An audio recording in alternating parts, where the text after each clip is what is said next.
patience time. So let's chant for a while and receive Him in the right way.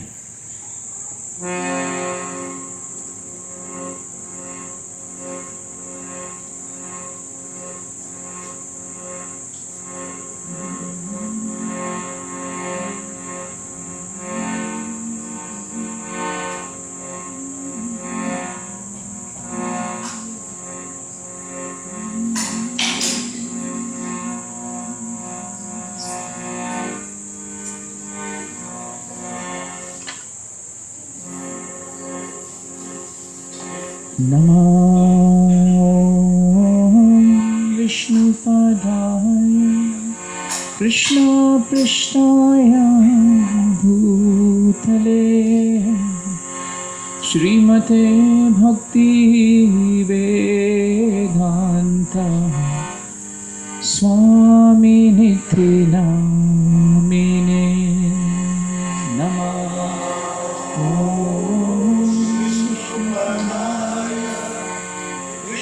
Krishnaya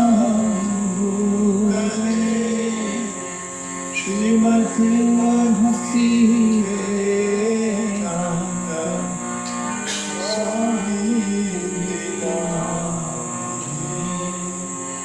Namaste Saraswati Devi Gauravani Pramacharine Nirvishesha Sunyavadi Astitya Desakarine Namaste Saraswati Devi Gauravani Pramacharine Nirvishesha Sunyavadi Astitya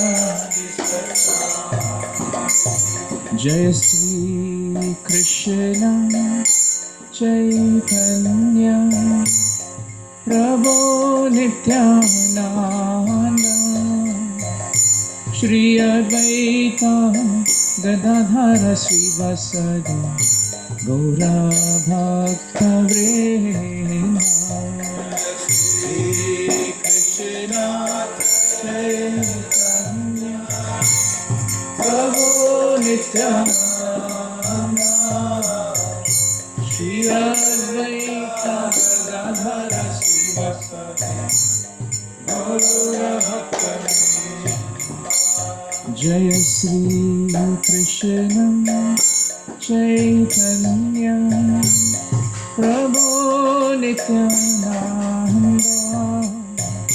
Shri Advaita Gadadhara Srivasadi Gaura Bhakta Vrinda Jaya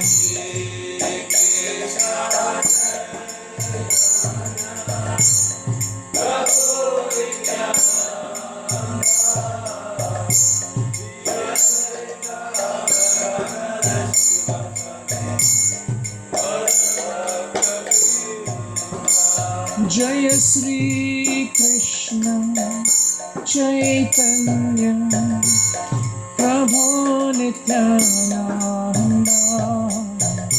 Shri Advaita Gadadhara Srivasadi Gaura Bhakta Vrinda Jaya Sri Krishna Chaitanya Prabhu Nityananda Shri Advaita Gadadhara Srivasadi Gaura Hare Krishna Hare Krishna Krishna Krishna Hare Hare Hare Rama Hare Rama Rama Rama Hare Hare Hare Krishna Hare Krishna Krishna Krishna Hare Hare Hare Rama Hare Rama Rama Rama Hare Hare Krishna, Krishna Krishna, Hare Hare, Hare Rama, Hare Rama, Rama Rama, Hare Hare, Hare Krishna, Hare Krishna, Krishna Krishna, Hare Hare, Hare Rama,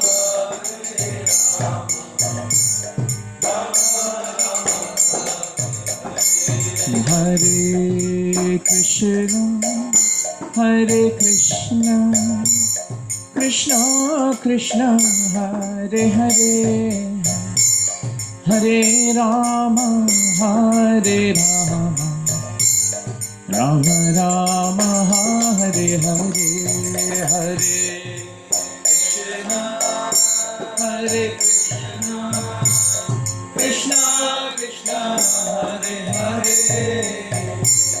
Hare Rama,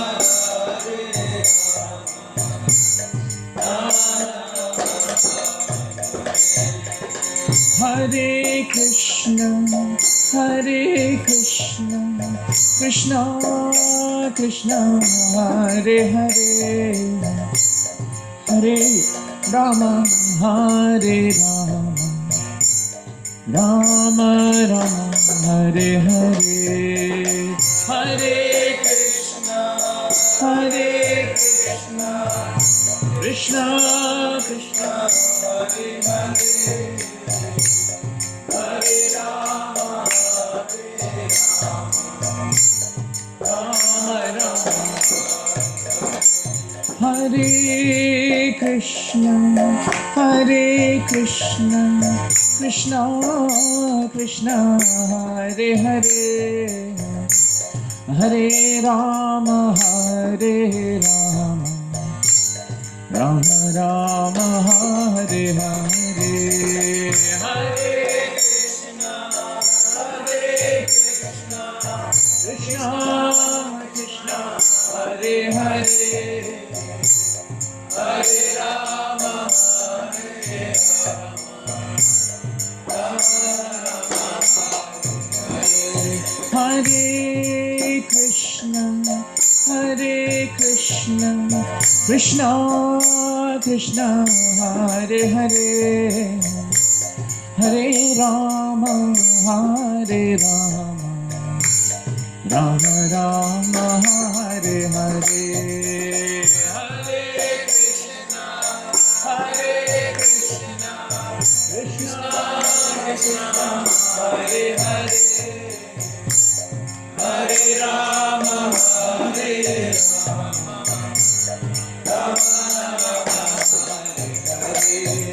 Hare Krishna, Hare Krishna, Krishna Krishna, Hare Hare, Hare Rama, Hare Rama, Rama Rama, Hare Hare,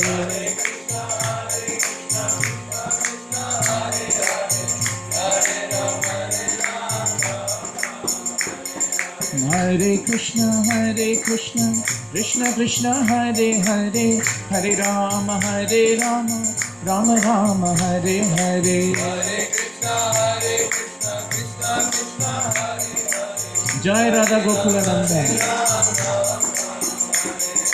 Hare Krishna, Hare Krishna, Krishna Krishna, Hare Hare, Hare Rama, Hare Rama, Rama Rama, Hare Hare,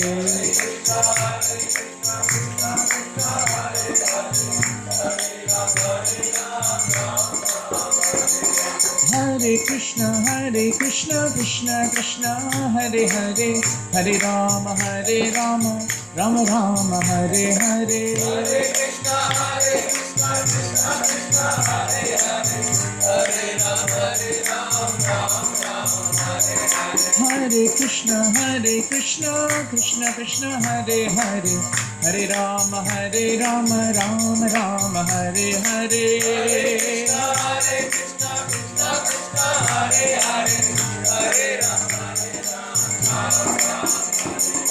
Hare Krishna, Krishna Krishna, Hare Hare, Hare Rama, Rama Rama, Hare Hare.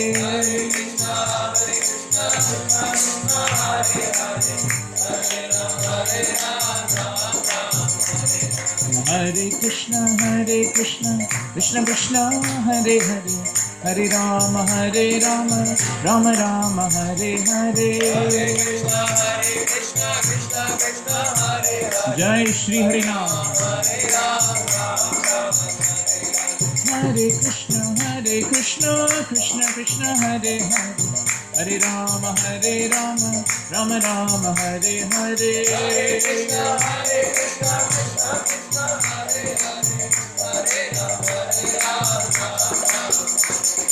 Hare Krishna, Krishna Krishna, Hare Hare, Hare Rama, Rama Rama, Hare Hare. Hare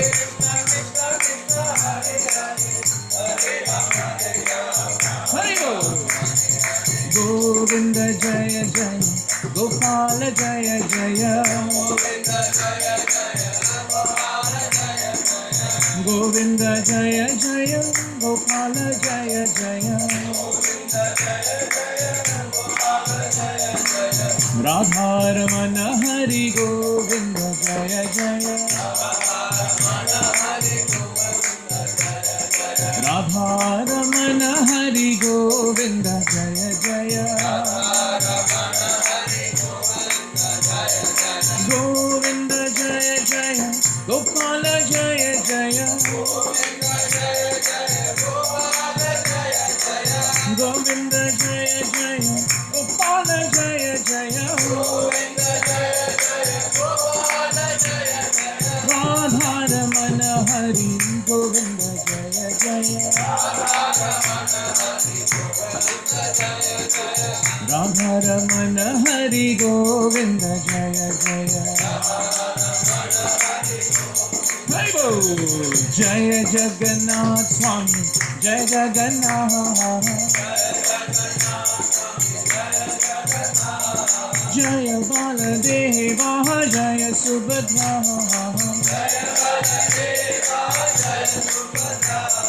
Jaya Jagannath Swami, Jaya Jagannath, Jaya Baladeva, Jaya Subhadra,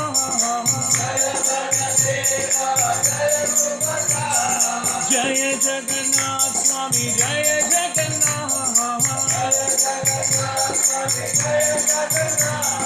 Jaya Baladeva, Jaya Subhadra,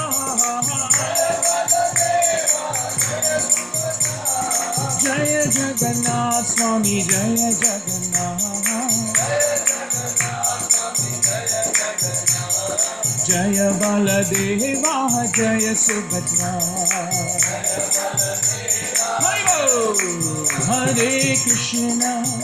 Hare Krishna, Krishna Krishna, Hare Hare, Hare Rama, Rama Rama, Hare Hare. Krishna, Hare Bol.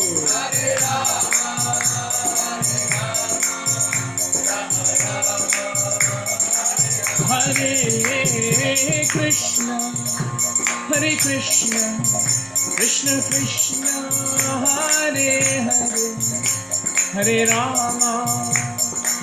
Rama, Rama Rama, Hare Hare, Hare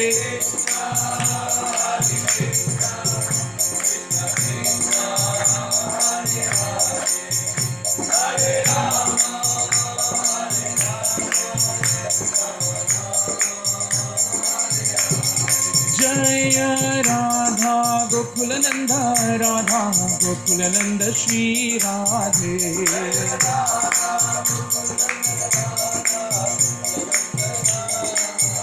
Jaya Radhe, Jaya Radhe, Jaya Radhe, Jaya Shri Radhe.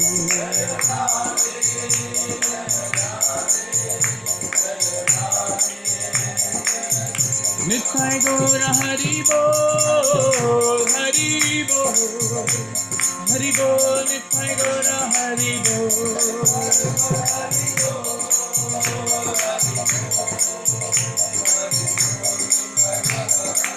Jaya Jaya Prabhupada, Prabhupada, Prabhupada, Jaya Jaya Prabhupada.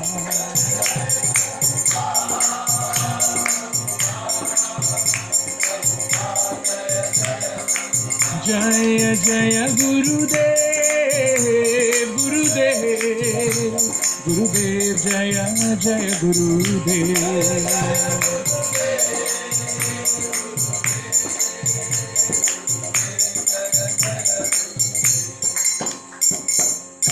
Jai Shri Harinam Sankirtan Yajna Ki Nitai Gaura Premananda.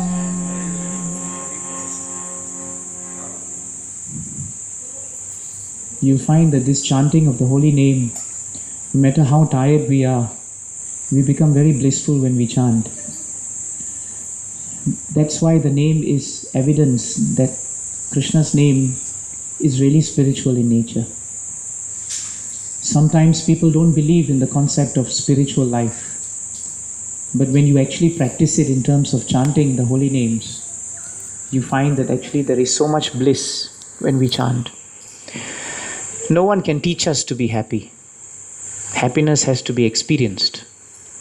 That's why Shastras tell us the best way to understand this science is to experience it. That's the purpose of us coming together.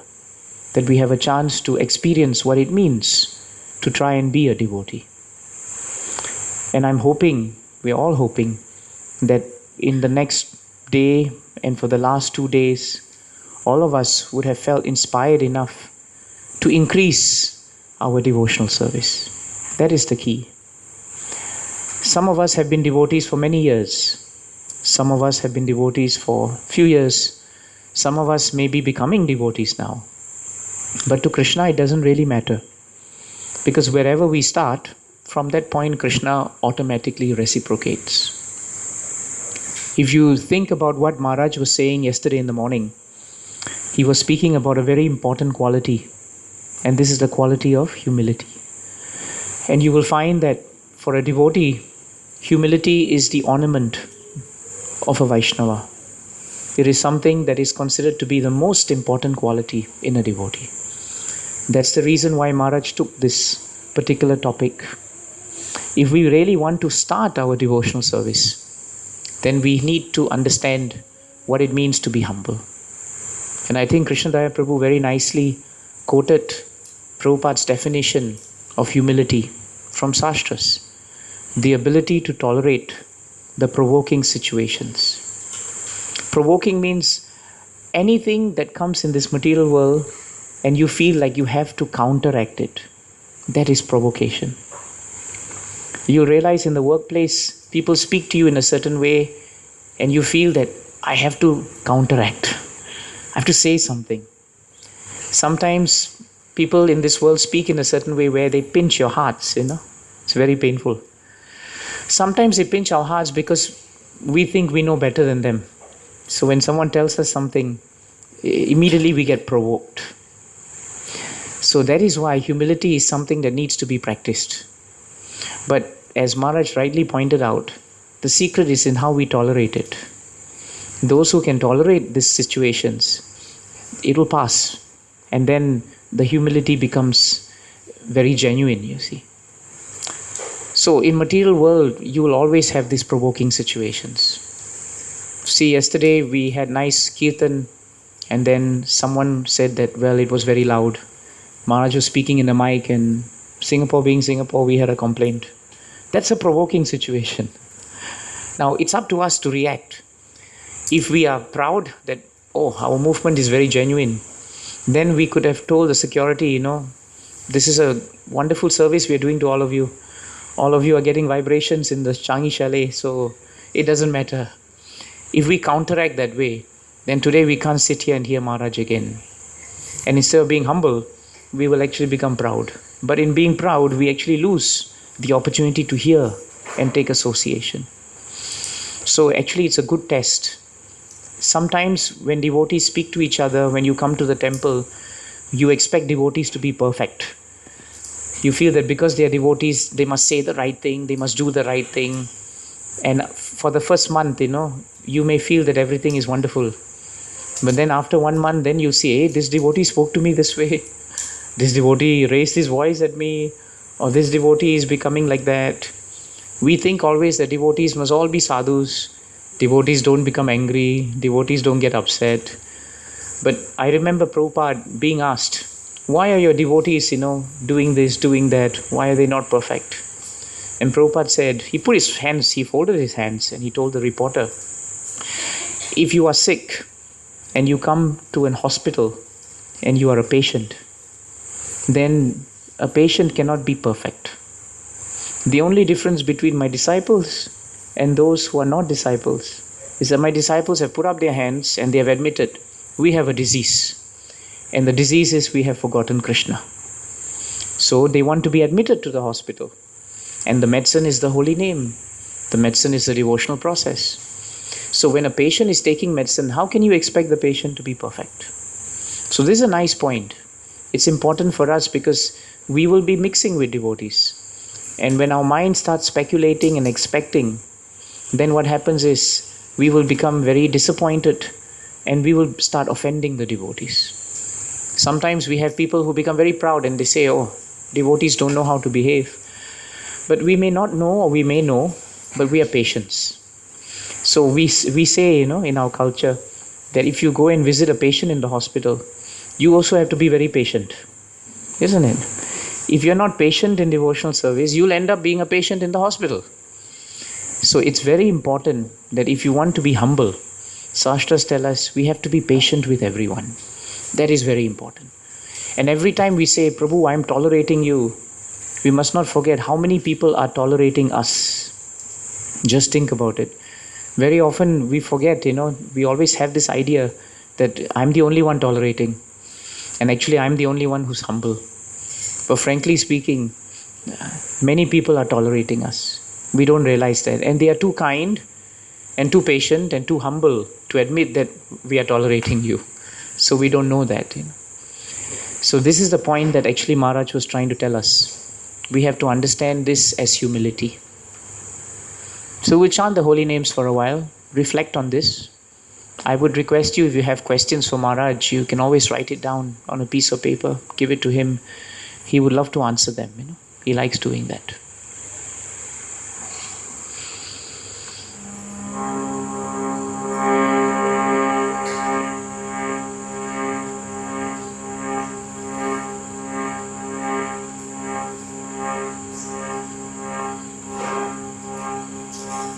Hare Krishna, Hare Krishna, Krishna Krishna, Hare Hare, Hare Rama, Hare Rama, Rama Rama, Hare Hare, Hare Krishna, Hare Krishna, Krishna Krishna, Hare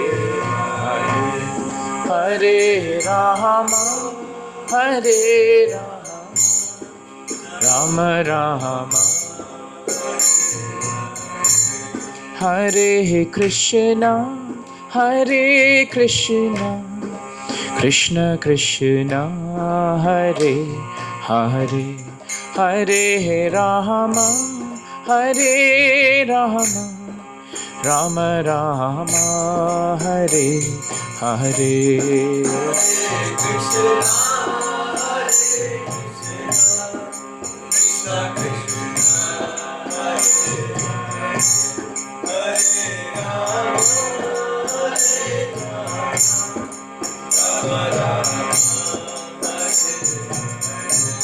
Hare Krishna, Hare Krishna, Krishna Krishna Hare Hare Hare Rama Hare Rama Rama Rama Hare Hare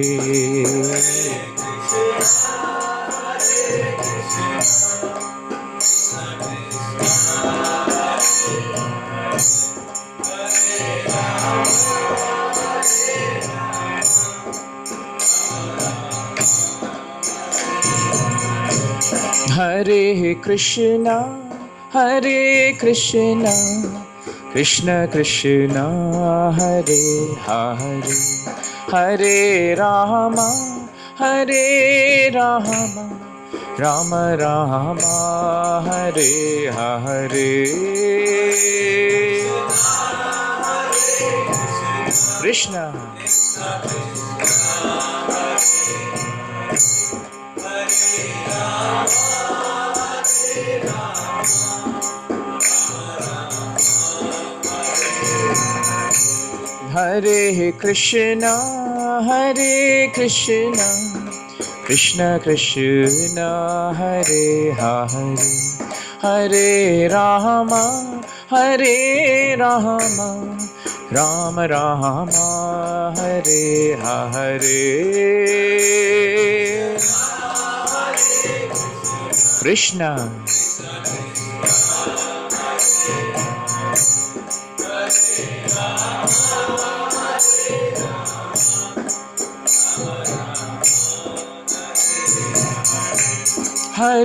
Krishna Hare Krishna Krishna Krishna Hare Hare Hare Rama Rama Rama Hare Hare Krishna Hare Rama Rama Rama Hare Hare Hare Krishna Krishna Krishna Hare Hare Hare Rama Rama Rama Hare Hare Krishna Haribo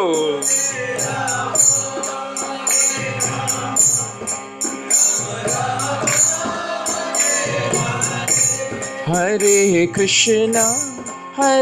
Krishna Krishna Krishna Hare Hare Hare Rama Rama Rama Hare Hare Haribo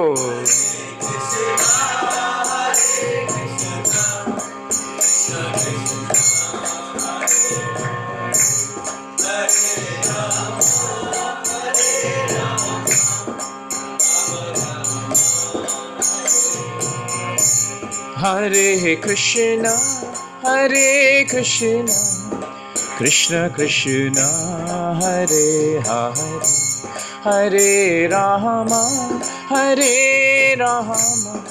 Rama Rama Hare Hare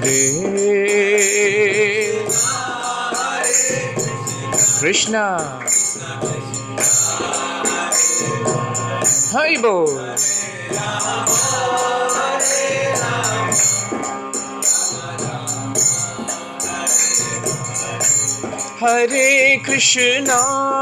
Hare Krishna Krishna Krishna Hare Hare Hare Rama Rama Rama Hare Hare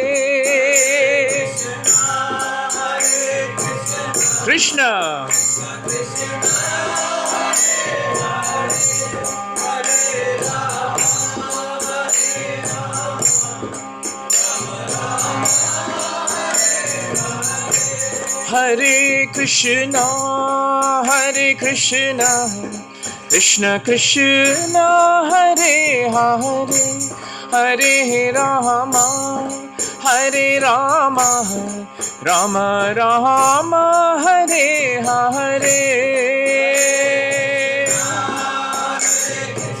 Krishna.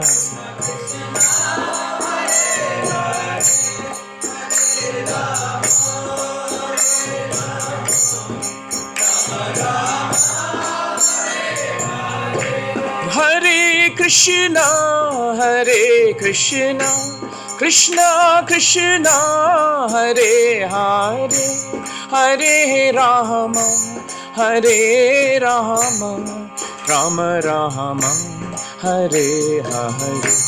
Hare Krishna, Hare Krishna, Krishna Krishna, Hare Hare, Hare Rama, Hare Rama, Rama Rama, Hare Hare.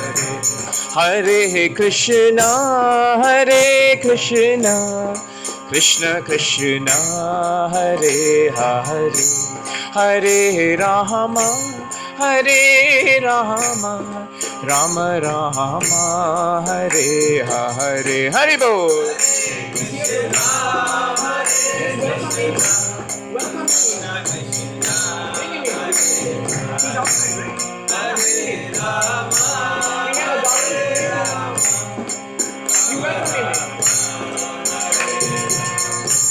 Hare Krishna, Hare Krishna, Krishna Krishna, Hare Hare, Hare Rama, Hare Rama, Rama Rama, Hare Hare.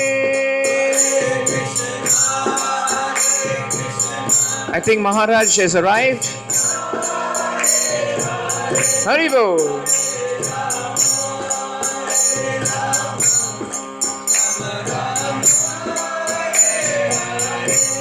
Hare Krishna, Hare Krishna, Krishna Krishna, Hare Hare, Hare Rama, Hare Rama, Rama Rama, Hare Hare.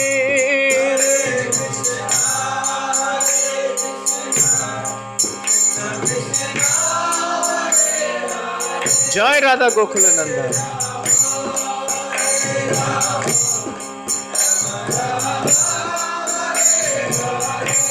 Hare Krishna, Hare Krishna, Krishna Krishna, Hare Hare, Hare Rama, Hare Rama, Rama Rama, Hare Hare. Hare Krishna, Hare Krishna, Krishna Krishna, Hare. His Holiness Badrinath Maharaj ki.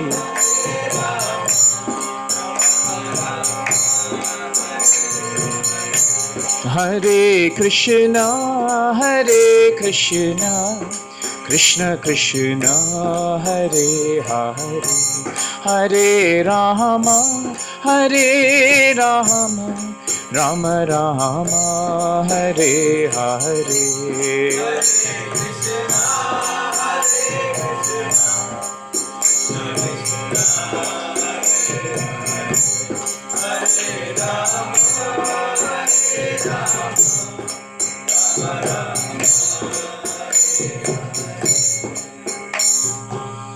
Jai Shri Harinam Sankirtan Mahayajna ki.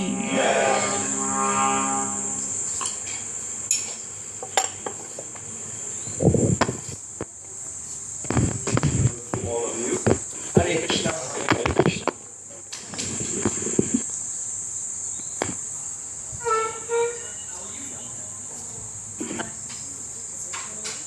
Krishna.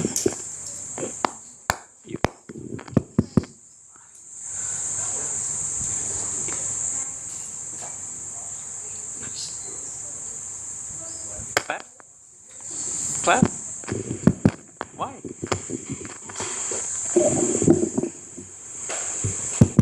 Hey Govinda. Thank you very much. Hare Krishna. Oh Krishna.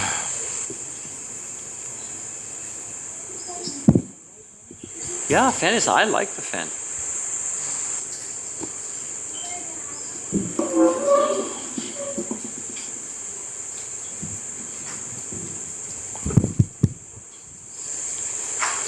Now, what is our schedule?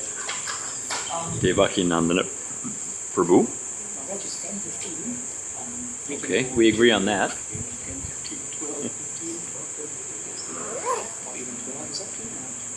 Okay. Basically up to about lunchtime. And in between. Have you all had breakfast? So you're all about to fall asleep? So far so good. I think you keep it. Well, we'll see. We'll see. And do we have questions? We can just not immediately. Perhaps you can go on with it, and I think we will be able to have them. Okay. I know. Adi's sending me a message.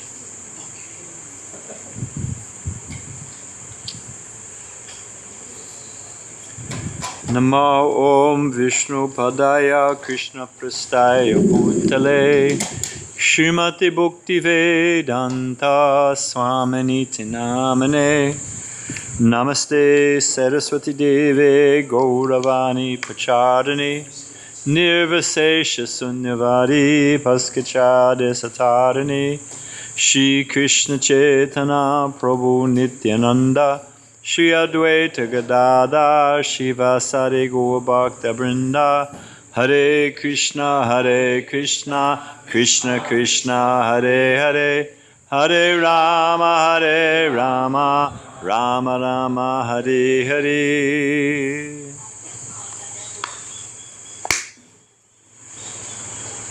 What did you have for breakfast?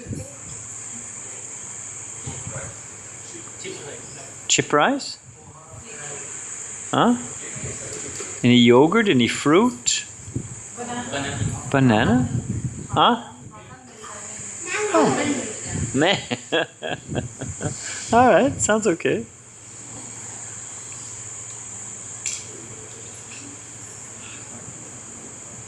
So we were talking about the theme of the wisdom of humility,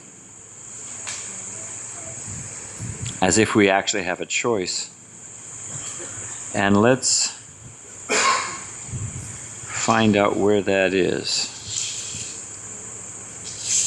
Krishna, Krishna, Krishna, Hare.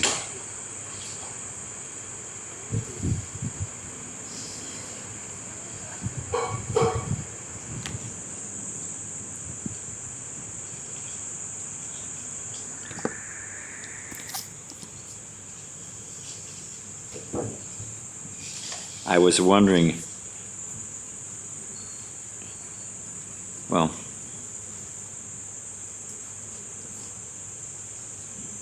Tamal Krishna Maharaj was riding on a train one time with Prabhupada, overnight train.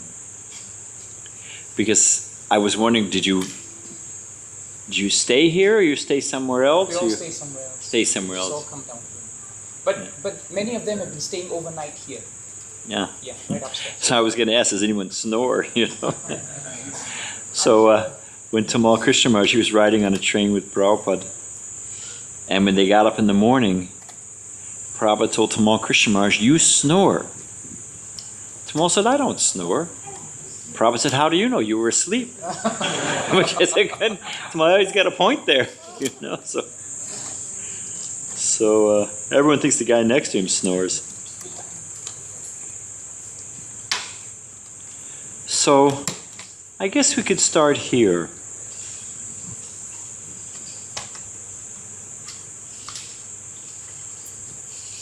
These are some of the benefits of humility.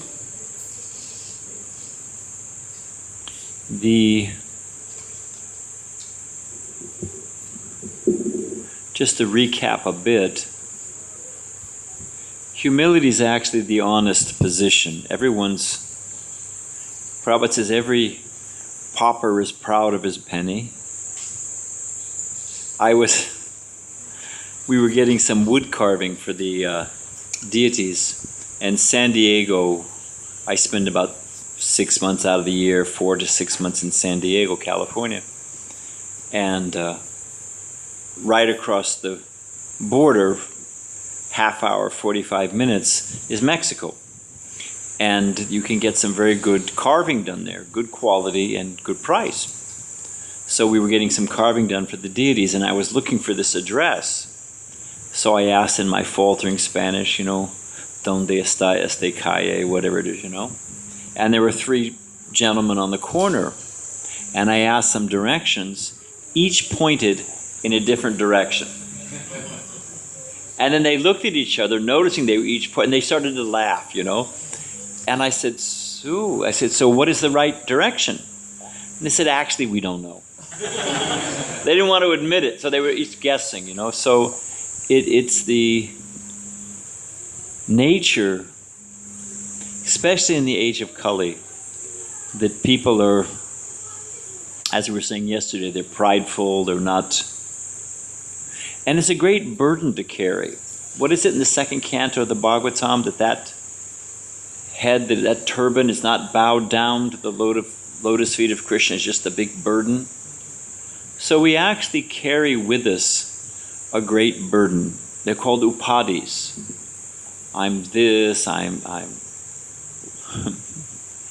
was talking with a man, and he managed in about a 5-minute conversation to mention 15 times that he'd gone to Harvard. I mean, okay, fine, of course we have a joke, PhD, and we're all for education, don't get me wrong. But PhD, sometimes they say it means piled higher and deeper, or it can mean permanent head damage, or prominent humility disorder. So this guy had all 3, and he was going on and on. I had gone, So it's a great burden that I am the Lord of all it was a hambogi, Krishna says in Bhagavad Gita, I'm the enjoyer of all I survey, and thinking that we're the controller. Now, and I'm going to get back to the theme, but I just wanted to preface this, the value of humility, why we want to cultivate it. Now, on one hand, we don't separately cultivate these things. That if the soul is completely pure and has all good qualities, Prabhupada gives a nice example. It's not an artificial imposition on the mind. Just like if I drop a diamond into the mud, then really I just have to clean it off. The diamond it's there. It's just covered. It's not that somehow the mud becomes transferred. So we have, each of us, all good qualities. We were describing humility, pridelessness, so many different qualities, modesty, intelligence, so many things. We have all good qualities. So really, to the degree that we become Krishna conscious, those qualities become manifest. So really our goal is, let me become Krishna conscious. At the same time, I was saying simultaneously one and different, this Achinta Beta Beta, this runs throughout our Vaishnav life. So although on one hand, let me just become Krishna conscious, there's a verse in the Bible. It says, seek ye first the kingdom of God, and all things shall be added unto you. It's a nice verse, actually. There's some good stuff in there. That if I just become a servant of Krishna, then all things will come. Prabhupada said if you're a servant of the king, you're living in the palace, you're eating all the king's food, everything is there. You're enjoying the park. And Prabhupada there's an analogy that the snake, the mouse works hard and builds the house in the hole, right? Snake comes, eats the mouse, lives in the hole.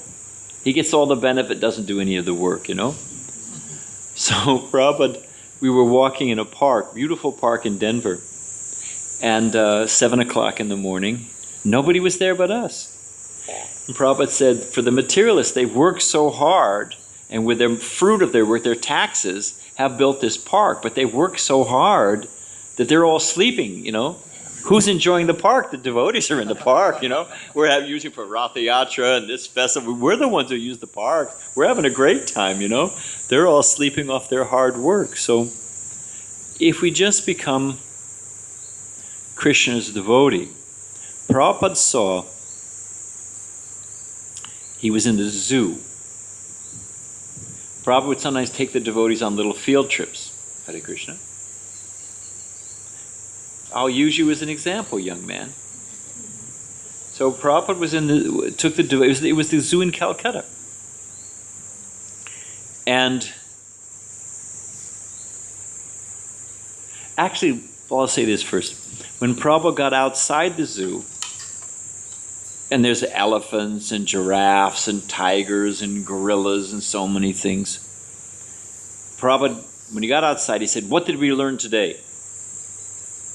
So the devotees were, you know, Prabhupada said that intelligence is better than strength. Because although the gorilla's so strong, the elephant's so strong, the tiger's so strong, they're all the ones in the cages or enclosures. And the man is the one who's walking free. So intelligence is better than strength. But the particular example I was thinking of was that there was a tiger in a cage. And there was a young boy about this age. Now the tiger could finish him off like a small snack item. He'd be gone in 2 or 3 morsels. So how old are you, young man? How old? 7? Okay. 7.5. See, remember I was telling you how they all want to get older? You ask a kid, they're 7.5, 7.25. I'm almost 8. You know, they really want to, you know. So, okay. So the big tiger was a big Bengal tiger. I mean, those things are huge, you know. So the big Bengal tiger's there. And he was in his cage. And he was roaring.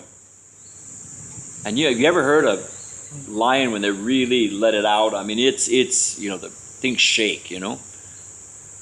And there was a small boy, about this age, and he had his father's hand. He was roaring back. And the tiger was roaring, the little boy. And the boy was fearless. Now, why was he fearless?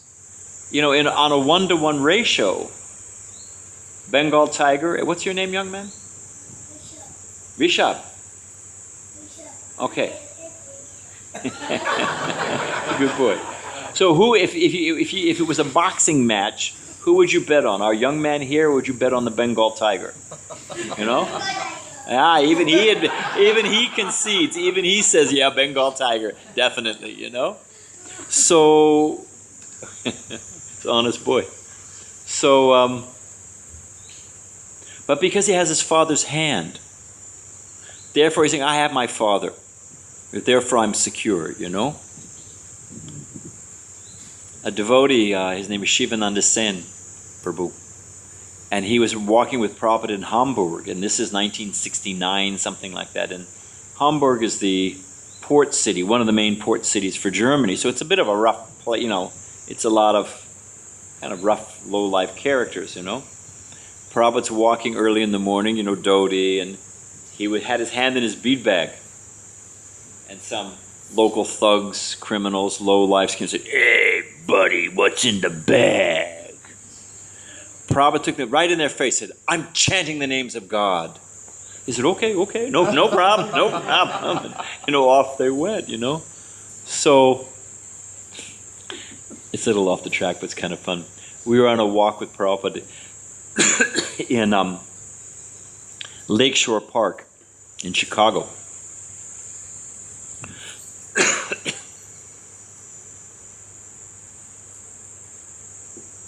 You can actually sight down Lake Michigan and you can see Chicago, the skyline of Chicago. Prabhupada got out of his car, looked down the lake, saw the skyline. He said, they are simply stacking stones. He said, and Maya will come and excuse me, and knock them all down. So But the park was here, and there was a nice cobblestone road running parallel to the park, so Prabhupada was walking along that.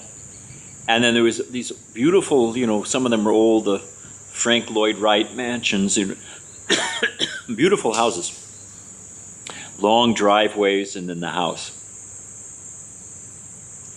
So, on a morning walk, everyone's trying to get up close to Srila Prabhupada. Ask some question, hear what he's saying. All of a sudden, down one of these driveways comes this giant dog. I mean, this was half horse. It was like a Aristosaur let loose or something. And it's running down the driveway, and the gate's open, and it's coming it comes out into the streets, coming right at the devotees. Everyone froze, A couple of people hid behind Brahmananda. I mean, nobody, And Prabhupada, it was like Krishna and the Aristosaur. Prabhupada took his chadar, threw his chadar over his shoulder, like, Krishna tightens his belt before, punches her. So Prabhupada threw his chadar over his shoulder, swung back his cane and went, hut! And that big dog turned, and ran right back up the driveway. And then Prabhupada looked, we were all young men, and young lady looked at us like, you're useless, what are you going to do? You can't, So, and what to speak of, that's in a practical, physical sense. Prabhupada was fearless. But at the time of death, which is the most frightening of times, we can't control anything. All of our life, we've controlled stuff, and at least we've controlled our senses, and there you're lying. You can't do anything. Sometimes you can't even speak. So it's everything is going. There was a lady, actually it was a man. Qualcomm? Do you know Qualcomm? It's a big circuit. It's one of the biggest circuit makers in the world. Yeah, you know Qualcomm? Yeah, you've heard it. It's big. It's in San Diego. So one of the co-founders, his name is Jacobs, I think is his name. Something like that. So he had a stroke. So he was in the hospital, and they all thought he was going to die. They've given him 3 days to live or something like that. He can't speak, he can't move. And the children are there arguing, pull the plug, because they wanted to get the inheritance. The wife is already flirting, making some sweet words to the doctor. And the guy could hear. It turns out in a coma, it's not uncommon that they can still hear. So he could hear everything. He couldn't speak, he couldn't move, And they're all saying, well, don't give the extra medicine because, let him just go and all, They're all making plans to get rid of the guy. And the far out thing is he recovered. He came out of the coma, divorced his wife, disinherited his kids, and married his nurse. But I don't recommend that as it wasn't really a spiritual ending of the thing, But we saw Srila Prabhupada at the time of death, and whatever you have to do, but one should leave this world with some dignity, all hooked up and full of morphine, and doctor, can you give me 6 more days? Can you So we saw Srila Prabhupada facing death and his disappearance. And when Prabhupada was becoming, he's 86 years old, to keep up with Srila Prabhupada was practically impossible. Shruti Kirti was one of Prabhupada's servants. And in high school, he was the quarterback or halfback for the football team, American football. I mean, he was a strong guy. And they called him the Italian stallion. He had so much energy, And he traveled for 1.5 years with Srila Prabhupada. And finally, when they got to Hawaii, he collapsed. He literally could not go any further. So Prabhupada, they arranged for someone else. Prabhupada said, you get your health back, you come back and join me. So he went to the doctor. The doctor said, you've had jaundice. You've had, this and that. You have anemia. You're malnourished. He went down the whole list. He said, what have you been doing? The doctor said, what you need to do is sleep for 6 months. He said, really, I can give you this, that, but what you really need to do is just rest because your body is worn out. Have you been training for a triathlon? He said, well, actually, I was just trying to keep up with my 73-year-old spiritual master, So Prabhupada, but at the, Prabhupada just packed so much service into his life, and at the end the body just, wore out. At 80, Prabhupada was how old when he left this world? 80 something, maybe 80 even? 80, yes, I think Yeah. 79, 80. So, but when Prabhupada came to America for the last time, literally at the New York temple, the devotees met him and they were crying. They were saying, Prabhupada, please don't, stop traveling. Just go to Gita Nagari, rest, we'll take care of everything. And as Prabhupada was coming down in the elevator and the devotees were appealing to him, Ramaswara told me this, Prabhupada turned to them and he said, I want the benediction like Arjuna. Prabhupada said, I want to fight until my last breath for Krishna. And you can see the pictures. Literally to his last breath, Prabhupada's lying on that bed, an ordinary... Well, I'll tell you this story. Naveen Krishna is a friend of mine, Prabhupada disciple, Naveen Krishna. Naveen Karana was his, but Naveen Krishna. And his father was a well-to-do doctor in Delhi, and a nice man. And Prabhupada stayed at his house sometimes, so, he knew Prabhupada, he Prabhupada, golf links or whatever was somewhere in central Delhi. Prabhupada would stay there sometimes. So when Prabhupada was getting towards the end of his life, Naveen called his father and said, and Prabhupada was staying in Vrindavan, he said, go to Vrindavan, can you just try something, just at least go see. And Dr. Karana was very, respectful and fond of Prabhupada, so he immediately gathered a bunch of doctors together. They drove down the old Agra road. In those days, there were only two types of cars in India. Black and white Ambassador. There was only Ambassadors, So they all got a little fleet of their cars, different specialists, and they all drove down, maybe 7 or 8 doctors, drove down to see Srila Prabhupada. Dr. Karana personally told me this. And he was a very nice man, but he was very reserved. He was not an emotional person. He was very, self-contained. So he was telling me the story. He said, and we came in to see Srila Prabhupada in Vrindavan. Now, he'd seen Prabhupada when Prabhupada was doing what was that place? The Ram Leela grounds. They had that pandal there between, Old Delhi and New Delhi. There's a big pandal, and 30,000 people a night, and Prabhupada was roaring like a lion, So that was the last time he'd seen Prabhupada. He was shocked to see Prabhupada, Because Prabhupada was like Bhishma Dev on the bed of air. Prabhupada wasn't eating. Practically, he was living on Charnamrita, practically speaking, Dr. Karana told me that the fatty tissue was gone, and the skin was just pressing the bones, the nerves on the bones. He said an ordinary man would have been crying for their mother or calling for morphine. Prabhupada was just, a little massage. Prabhupada was taking some massage, So in that condition, like Bhishma Dev lying on the bed of arrows, Prabhupada, Dr. Karana came in. Prabhupada's response, Dr. Karana, how are you? How is your wife? How is your family? How are you feeling? Oh, you must be tired. You've come all the way from Vrindavan. Turned to Akshayananda, the Maharaj, the temple president, said, please, Dr. Karana's come with his friends, find them a place to stay. Prabhupada said, first you rest a little bit, you take some prasadam, then you come see me. And when he narrated the story, Dr. Karana actually began to cry. He said, he became choked up. He said, I'm a doctor. I've gone into the rooms of so many people and they're leaving this world. They're the ones that are crying. They're asking for morphine or calling for their mother. Or, Doc, can you just give me, can you give me 3 more days? What can you do, And he said to find someone who's asking about me, my health, how I'm doing, how is my family, completely. Bhagavatam gives an example. If you have a coconut, and you've got the brown husk, and when it gets ripe, the pulp inside is separate. You can actually shake it. So for someone who's pure devotee of Krishna, fully self-realized, the body is one thing, but the self is completely independent of that, And we actually saw that in Srila Prabhupada.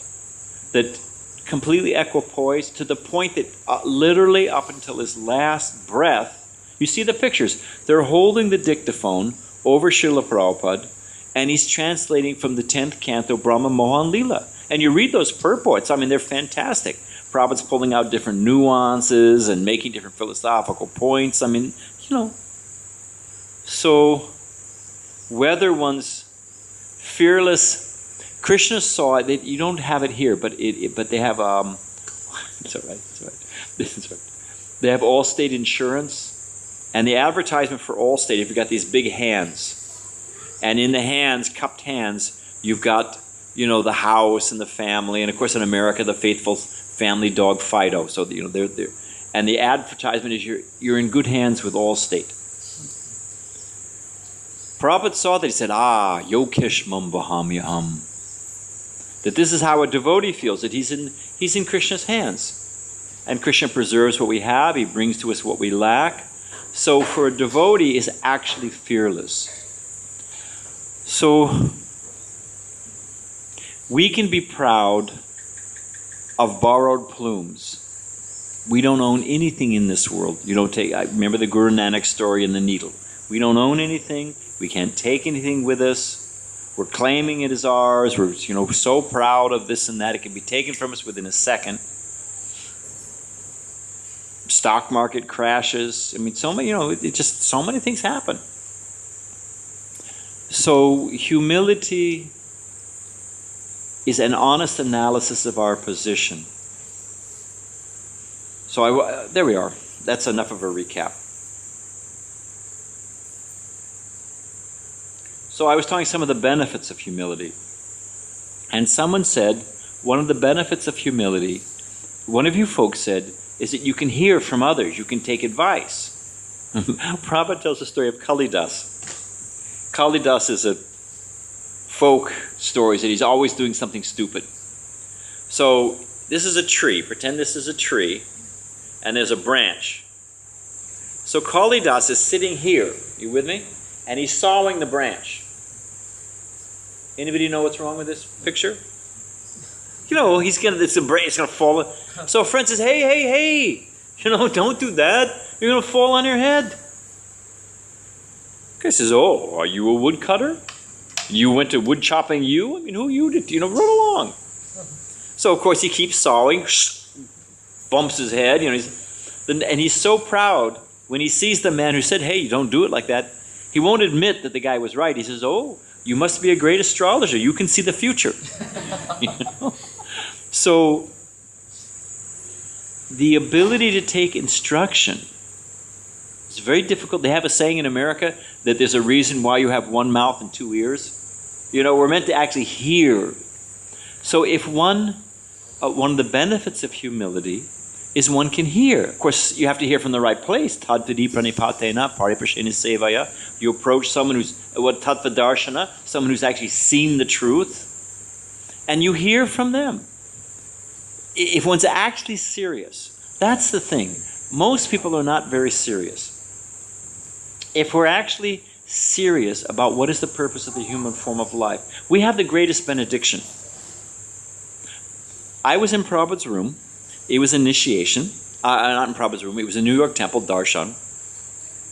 Prabhupada in his Sunday, in the lecture, initiation lecture, Prabhupada said, you chant 16 rounds, follow the 4 regulative principles, engage in the service of the devotees and Krishna, and you will see Krishna face to face in this lifetime. Once again, chant 16 rounds, follow the regular principles, engage in the service of Krishna and the devotees, and Prabhupada said, you will see Krishna face to face in this lifetime. So, you know, that stuck with us. So the devotees, you know, later on there was a darshan in Prabhupada's room, and Jayadvaita Swami was there. He was a brahmachari, you know. So he asked the question that was on everybody's mind. He said, you know, Srila Prabhupada, this morning you said, you know, 16 rounds, follow the regular principles, you serve the Vaishnavas and Krishna, and you'll see Krishna face to face in this lifetime. So he said, in this lifetime? And Prabhupada slammed his hand down and said, why not in this lifetime? So the potential is there. And we actually see it. There's so many wonderful devotees. There's so many devotees that are fearless and surrendered and deep compassion. You think about it. Devotees put on festivals all over the world. They're distributing books. I was at a festival in Laguna Beach, a Rath Yatra festival. And a lady, it's right on the beach. The highway is there, and then there's a beautiful beach. It's a pretty scene. And there's a big wood boardwalk, and Lord Jagannath goes on his cart down that boardwalk. So at the end of the thing, we've got a little festival set up, and everything, and the devotees are distributing prasadam. And all of a sudden, there were, 3 young boys. Young boy means hungry, isn't it? I mean, you can wake up in the middle of the night. You hungry? Sure. What do you got? Samosas, halwa, I'm ready to go. So these 3 boys came up, Western boys. They were on the beach. They had their shorts and the whole thing. They had free feast. Hey, they're in line, So I made up a nice plate of prasadam for you. I was just about to hand them their prasadam. And the mother swooped in. Western mother said, "Don't touch that food." I said, "Well, okay. I mean, you're the mother, whatever I'm not going to get in the way between a mother and a child." I said, fight, whatever you say. But can I ask you why? She said, "You put drugs in that food." I said, "Really? Why do you say that?" She said, "Well, I know something about you folks." She said, "You don't eat meat, you don't take any cigarettes or coffee and tea, you're not going to movies, you rise early in the morning, you don't have any of this boyfriend, girlfriend business." She was in her own way. She said, "And look at you." She said, "You're all happy." And you looked around, all the devotees are chanting, dancing, taking prasadam, She said, "You must be on drugs." That was her conclusion, that if you don't do these things, how are you happy? I said, "Madam," have you ever thought that the reason we're happy is because we don't do these things? I said, "Think about it." That's, and we had a nice conversation, ended happily. Kids took prasadam, she took prasadam, and, But one of the benefits of humility is the willingness to hear. Let me hear some good instruction. And if we're not willing to hear, what is this saying? That one of the signs of insanity is to keep doing the same thing and expect a different result? What is it, obsessive compulsive or something? It didn't work the first time. Why is it going to work the second or third, fourth, fifth, sixth? Jarasandha was defeated, how many times? 17 times? And in one of those great lines, Prabhupada in the purport says, he was completely defeated. Even his horses were killed. He had to walk back 17 times. Prabhupada says, unprecedented in the histories of, military annal. Those great lines by Prabhupada, So he's walking back, and how did his friend, you were just a little unlucky, or, Krishna won this time, you'll do better now. All his friends were consoling him, So unless one's willing to hear, we will continue the same patterns, and we won't grow, we won't change, we won't open our hearts to good instruction. So that's one of the benefits of humility. Another benefit of humility is, it's also the key to Krishna's heart. I remember I told the story yesterday about the little garland, and Krishna said forest flowers, just like Radharani offers to Krishna. So Krishna's attracted by simple devotion. One devotee was talking about, and astrology has its place. If you want to calculate when to have a wedding, or when to start a journey, or when to, there's some, Prabhupada says if it's raining, you put up an umbrella. So to make a calculation, something like that. But sometimes there's people who are just completely ruled by astrology. Well, Prabhu, I can't get up early in the morning. I can't really follow all the principles. I'm in a Venus period. Yeah. I've heard this. You hear all kinds of stuff. I'm in a Rahu period, and I'll get better. It'll work out. No. Prabhupada said this is a philosophy for lazy and unlucky fellows. Prabhupada says in one of the purports of the Bhagavatam. Prabhupada said Krishna says Sarva Loka Maheshwaram. You know what that? He's the Lord of all planets. When Krishna appeared, you read in the Krishna book, and it's in the Bhagavatam, of course. What did all the planets do when Krishna arrived? They aligned themselves. They realigned. They all did a shuffle. They all moved around to make auspicious arrangements. So if we surrendered to Krishna, do you think the stars control devotional service? Rather, Krishna controls the stars. They all rearrange for a devotee. Like I said, when the man, telling the fortune, you clap your hands at Kirtan. Did I tell that story? About the man reading Prabhupada's? No? Oh, this is great. So Prabhupada's in Detroit, And Prabhupada's explaining like this, that, Prabhupada calls it the childlike innocence of bhakti. I mean, Prabhupada said devotees are fearless, but we're not fools. So, we don't just walk out in traffic and, Krishna will protect me. We don't wear seatbelts, whatever. We're not talking that, Prabhupada, one devotee asked Prabhupada, we used to have an idea when I first was a member of ISKCON, first joined, new devotee. We had an idea that if you thought too much, you were trying to be the controller. If you planned too much. So if we went out, for chanting and we forgot the instruments, well, Krishna must want us to distribute books. If we forgot, yeah, and if we forgot the books, he must want us to chant all day. If we ran out of gas, there must be someone we're meant to preach to here, So our Sankirtan leader, his name was Vaidyanatha, very nice devotee. It just didn't sit right with him. So he wrote to Srila Prabhupada, because we thought, just surrender and let the super soul. So he wrote to Prabhupada, what does surrender mean? He had these thoughts quite often. We didn't quite express the whole thing, So, but Prabhupada could see where we were going. So he asked Prabhupada, he wrote to Prabhupada, what does surrender mean? And Prabhupada said, surrender means to use your intelligence. Krishna's given us a brain, we should use it. But at the same time, again, achinta beta beta tat was simultaneously one and different. We use our intelligence, we make our best effort, but ultimately we recognize that Krishna is in charge. Everything's going on by Krishna's arrangement, and we just depend on Krishna. So that childlike innocence is not childish. It's not foolish, ignorant, like a small child is ignorant. They touch the fire, they do so many things, put their finger in the fan to see why it's working, So we're not talking about foolish, childish, but childlike, that childlike innocence. That's one of the benefits of humility, because then you can hear and you become dear to Krishna. Prabhupada's example. Suppose you have several children. One is 15, let's say the other's 12, and let's say the other one's 4. Who gets the most attention? Small kid, isn't it? Yeah, because they're the most dependent, So if not that we're inept, but that dependence on Krishna, that attracts Krishna's mercy. We attract when you to the yayata mam prapajante, as you surrender, Krishna reciprocates. So another benefit of humility is that it actually attracts Krishna's mercy. It allows us to hear. It attracts Krishna's mercy. I don't know if it's in here, but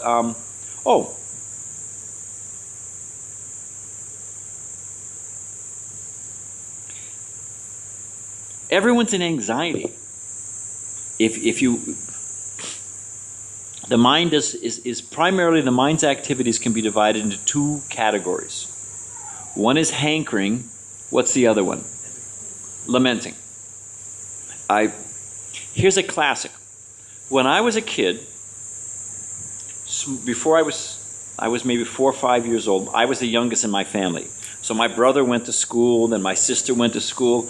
I wanted to go to school like anything. I wanted to get out of the house, and they had that's where the action was. I wanted to go. So finally I got to go to school. Okay, a couple of days it was fun, and I wanted to go home. I wanted to play. I didn't want to. They said, no. You're not going anywhere, I said, wait, I didn't sign any contract. I mean, there was the fine print. I didn't agree to this, I said, no. In America, the way it goes is first year in kindergarten. It's like for play school for kids.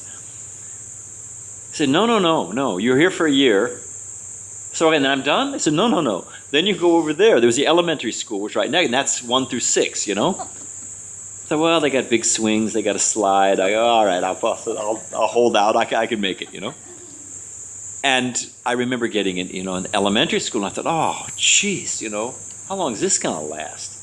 Well, I'll get into, they call it middle school now? Yeah? In America, they call it middle school. That's 7, 8, 9. I said, well, I was in the band. I played the trombone. I went, all right, I'll be all right. I'll get into that. Saxophone, I'll be okay.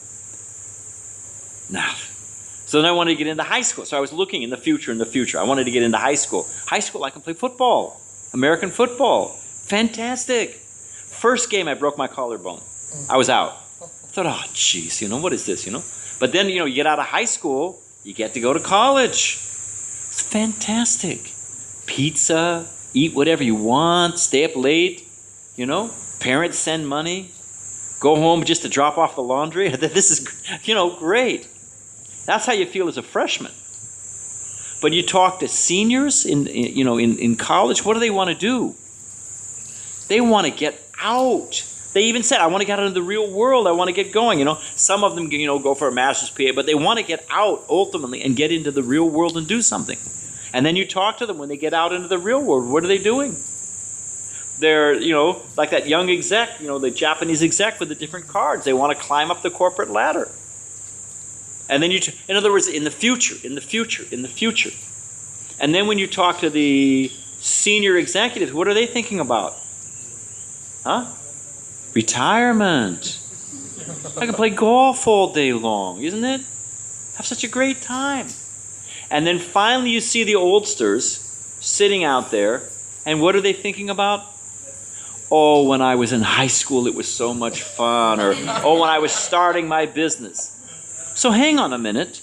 When were you actually happy?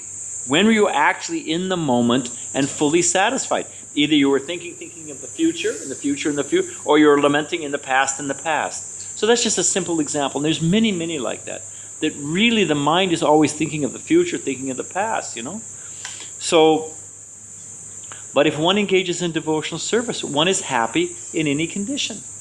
We have that experience. Whatever, as long as Prabhupada said, I wrote to Prabhupada one time complaining. It's a long story. But I wrote to Prabhupada complaining. And he wrote back and said, very soon, as long as you follow the regular principles, chant 16 rounds a day, very soon you'll come to the point of being satisfied simply knowing Krishna's pleased. So whether I'm sweeping the floor, it's for Krishna. The first question I asked Srila Prabhupada, I said, because I was raised Christian tradition. And you really have two choices. One choice is that God has made this world for us to enjoy. Now, what's the problem with that? This is the best God could come up with. I got this collapsible contraption, this body. I want to eat 1,000 samosas. Well, how much can I eat? There's a saturation point. So, and ultimately there's old age, disease, and death. This is the best God could come up with. Give me a break. So God really hasn't made this world for us to enjoy. Then the other side, they call them Gnostics, who renounce this world. They have a tradition of renounced monks in the old days in Christian tradition. So either this world is profane and corrupting, and I should renounce it, or God has made this world for us to enjoy. So that's what I was thinking. Which is it? So I asked Srila Prabhupada, what is material, what is spiritual? Again, I couldn't quite get the question right, but I was asking. Prabhupada was cutting some fruit with a knife. So Prabhupada held up the knife and he asked, is this knife material or spiritual? Anyone want to wager a guess? Is this knife, Prabhupada was cutting some fruit, cutting apples actually, he was cutting some apples, held up a knife. Is this knife material or spiritual? Who said that? Exactly so. Prabhupada said, this knife in the hand of a robber can slit your throat. The same knife can kill you. The same knife in the hand of a surgeon can save your life. So the knife in and of itself is neither good nor bad. But when it's used in Krishna's service, what is it? You use a thorn to pick out a thorn? Or Narada Muni says, does not that thing, therapeutically treated, become the cure of the self-same disease? It's one of those great verses. Does not that thing, therapeutically treated, become the cure of the self-same disease? This house, what do they use this house for? Usually? We don't even want to think about what they do in this house. Roasting dead animals and drinking, and who knows what they're doing in this house, Gambling and worse. And here it becomes a nice temple for Krishna. So it's the same building, nothing has changed, but it's how it's utilized. So, again, People are carrying a great burden of trying to be the controller of things and trying to manipulate and it's a great frustration because ultimately you can't do it. Prabhupada said Krishna has 100 hands. How many hands do you have? Last time we looked. Huh? You don't have 4 hands. Even you have 4 hands, young man. Prabhupada said, Prabhupada's father taught him this. Krishna has 100 hands. Even you have 2 hands or 4 hands, as our friend here has volunteered. Maybe he's seeing Vaikuntha. Who knows who knows what's going on? But what can you do with your 2 hands? Krishna has 100 hands. So when Krishna wants to give with 100 hands, what can you do? When he wants to take with 100 hands, what can you do? So that's another aspect of humility, that childlike innocence, that dependence on Krishna, and giving up all of that burden of pride, of arrogance. I've got to prove myself. You don't have to prove yourself to anyone. You sincerely engage in devotional service. Krishna's in your heart. Mata smriti jnanam apohanam cha. He knows your sincere efforts to please him. Krishna knows it, So there it is. You don't have to prove yourself to anybody. So, I just wanted to read the 6 symptoms of surrender, which is an aspect of humility. So this is from Rupa Goswami. To always feel, we're almost done, to always feel inability without the help of Krishna. That's one of the symptoms of surrender. To always feel inability without the help of Krishna. We don't think I'm so. I saw some kids playing the other day, and one of the kids had found a toy crown, cardboard gold crown. And there was a little hill. They called it in America King of the Mountain or whatever, But one kid stands and says, I am the king, And whoever can knock him off gets to become the new king, So I was watching. Every kid, 5 minutes, was getting knocked off the thing. And when they were, it's interesting how they find things. I happened to see on the plane, there was a National Geographic next to me, so I checked it out. And they found a city in Iran. The way they found it, they were trying to find these underground bomb shelters. American technology. They had some plane that flew over it, and it can detect heat. So you can tell if people are under the ground because there's a certain heat the body emanates. So somehow they do some kind of something and they can tell. So in the course of scanning, looking for Saddam Hussein or whatever they were doing, the scanning over thing, they found an abandoned city. So now that the war has calmed down, National Geographic has gone, they're excavating the thing. And they've excavated the gate. There's a picture of the gate. It was a big city, I don't know how big, but 300,000 people, something, big place. And in the gate, it's inscribed, here is the city of Nebuchadnezzar.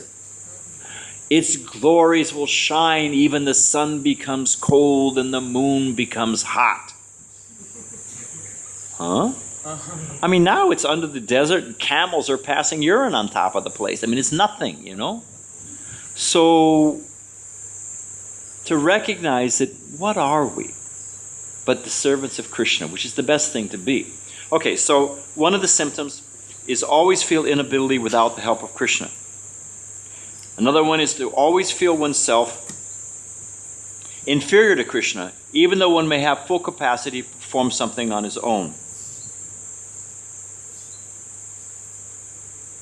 I guess I'll say this, because I'm thinking of the time factor. I'll close with some examples, and then we'll take some questions, of Prabhupada and humility.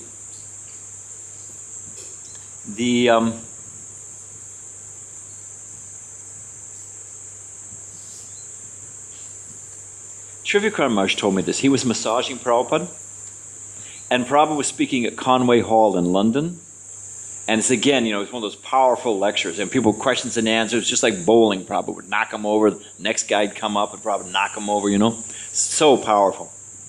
So Trivikram Maharaj told me he felt like he was, like you got a fighter ready for the fight. They give him the massage, and you go in there, champ, you're going to knock him dead, So he was saying, Trivikram Maharaj was saying, you're the best representative of Chaitanya Mahaprabhu, and you're your empowered servant of your spiritual man. He was all kinds of praises. Prabhupada slammed his hand on the mat after some time, said, "No." He said, "I am simply the humble servant of my Guru Maharaj." He didn't want to hear anything other than that. When we were in, again in Detroit, I was saying about airports, how devotees would just take over the airport. And you've got hundreds of devotees throwing rose petals and chanting and distributing prasadam and distributing books. It's a whole thing, right? Whole airport's taken over.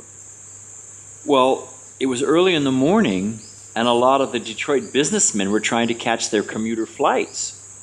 They're flying out to, whatever, Chicago and New York, and they're trying to get to their connecting flight. The airport was constructed like a hub of a wheel with all the different, concourses or whatever coming in. And Prabhupada's right in the middle with all the devotees. And they want to get from this side to that side. They're trying to get through all the devotees. And you've got, 15 brahmacharis, full dandavats, Nama, Om, Vishnu Padaya, and they're... So some of the businessmen started to push the devotees. And I can understand why. They were trying to, come on, I got to get to my flight, Young brahmacharis. Hey, you fool, stand back. You're just going to go you're in Maya and you're going to do something else. Maya can, we're offering prayers to a pure devotee of Krishna. So you can understand that things started to heat up. The brahmacharis were pushing back, the businessmen were pushing. Somebody was going to haul off and whack somebody. It was just about to erupt. Rupanuga Prabhu was chairman of the GBC. He stood on a seat and he said, "All ISKCON devotees, please clear the terminal." Nobody moved. The only person to move? Srila Prabhupada. Prabhupada picked up his bead bag. So he said, "No, Prabhupada, you stay. They've got to go, But Prabhupada was simply thinking, one of my senior leaders making an announcement, I'm an ISKCON devotee. He was completely compliant, but nobody else did a thing, So it was a manifestation of Prabhupada's humility. Another time, Prabhupada, this was also in Detroit, Prabhupada had seen, there was no picture of his Guru Maharaj, Srila Bhaktisiddhanta Saraswati Thakur, in Prabhupada's room, a darshan room. And he'd seen there was a nice picture of Srila Bhaktisiddhanta Saraswati Thakur in the temple room. So he told Govardhan, the temple president, he said, you get that picture and you bring it up, put it in my room. Prabhupada's seat, and there was a picture, probably a picture of Lord Shringadev or something, right behind him. So Prabhupada, you move that, and then you bring that one up. Okay, fine. So Govardhan Prabhu was the temple president. He didn't want to disturb Prabhupada. He waited until he thought Prabhupada was out in his garden, sitting in the garden. By Krishna's grace, I happened to be walking by, and Govardhan said, hey, help me, because it was a big picture, and you had a big gold, gilt frame, it was heavy. Big, I don't know what, maybe 3 by 4.5, and then a big gold frame, wood frame. So Govardhan and I were lumbering up with this thing. We came into Prabhupada's room. Prabhupada was not in his garden. He was right behind his desk. So Govardhan started backing out, and President, no, come on. So we came over with a painting. Prabhupada said, so,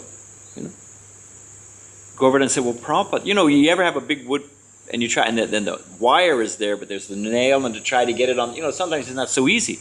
So Govardhan said, Prabhupada, do you want to get up? Because we don't want to bump into you. Prabhupada was writing something. President, no, go ahead. So, we're trying to get this big thing on this nail, and I know I'm the one who's going to drop it on Prabhupada. We're going back and forth, So Govardhan said to Prabhupada, Prabhupada, do you want to get up? Please, Prabhupada said, what? He said, for service, you can stand on my head. And it wasn't artifice. It was just generally, that's the way Prabhupada saw the world, Prabhupada was in Chicago. And in the Chicago temple, it's a beautiful old building. It was built by the Masons. This is the old one in Evanston. And you go up the steps, nice steps, and then there's a couple doors that open up. There's the main door. And it opens into a big lobby, and the lobby has a mezzanine around it. A mezzanine? Like a balcony. And the temple president, Sri Govinda, it was a good idea that when Prabhupada would come in, we'd shower him with flower petals. But, it takes some time for flower petals, and Prabhupada's walking. So we practiced. He got a bunch of confetti, paper, And so, we rehearsed. You open the door, it takes this long, you drop the petals. And there was a whole sequence, when Prabhupada's car pulled up, when he got out of the car, somebody blew the conch. It was a whole system. So that and it was a nice idea. When Prabhupada would walk in, all the flower petals would be coming around him, right? And we did check, test. We did it so many times, it worked. On the appointed day, Prabhupada arrives, gets out of his car, he's walking up the steps. Now some innocent Mataji, Prabhupada's arrived. She's coming out, to join the devotees in the Kirtan and greet Srila Prabhupada. But when she comes out the door, Prabhupada's already coming up the steps. And she had a baby. She had her baby with her, So all of a sudden, And, an innocent young lady, she just panicked, froze like a deer in the headlights. She froze, Didn't know what, she didn't have she couldn't get the door open, couldn't go down this, what to do, She just, and there's a railing, so what to do, Prabhupada got to the top of the steps, opened the door, and gestured, that he held the door open for her, the innocent lady, here, please go in, But the best part is, because it was time that Prabhupada was the one who was going to walk through the door, when this lady with her baby gets to the lobby, all the flower petals fell all over, And Prabhupada could immediately understand what he was just laughing like anything. Prabhupada was really, and just to finish the story, when they came in front of the altar, Prabhupada offered obeisances in front of here was the setup. There was a devotee named Prachatos, and this, he was the local techie guy, and he wanted to get the definitive recording of Prabhupada chanting Jai Radha Madhava. So he did this. He had this huge sound console, looked like a NASA launch center by Srila Prabhupada's Vyasasan, all set up, and he had a headphones with an antenna. Same thing, check. He had devotees, he had the whole thing set up. So Prabhupada came in, offered obeisances, took Charnamrita, sat on the Vyasasan, picked up the kartals to play them. Prachatosha flipped the switch. Poof!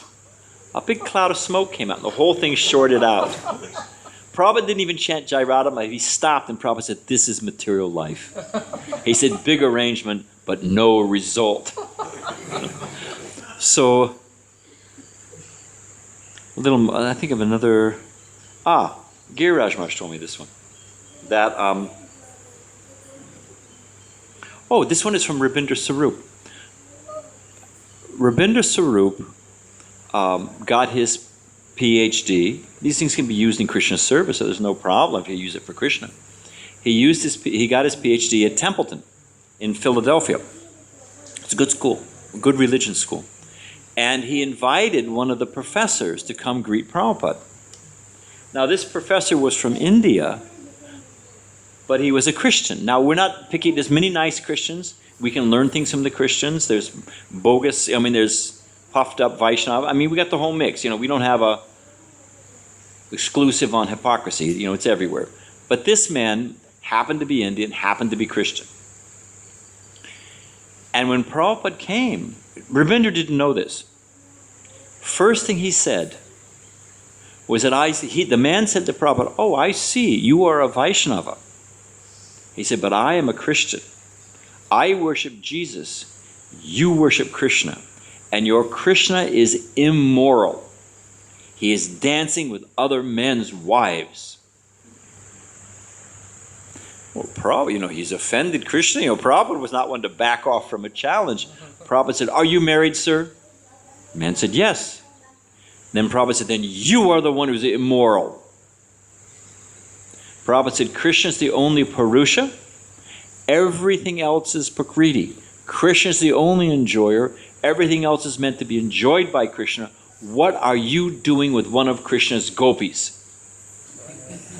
And the guy didn't know what to say. He'd never heard that Krishna's the enjoyer, and so if I'm not using something in Krishna, I'm not letting my wife engage in Krishna's service. I'm thinking, she's my wife, and cook me another paratha. Whatever.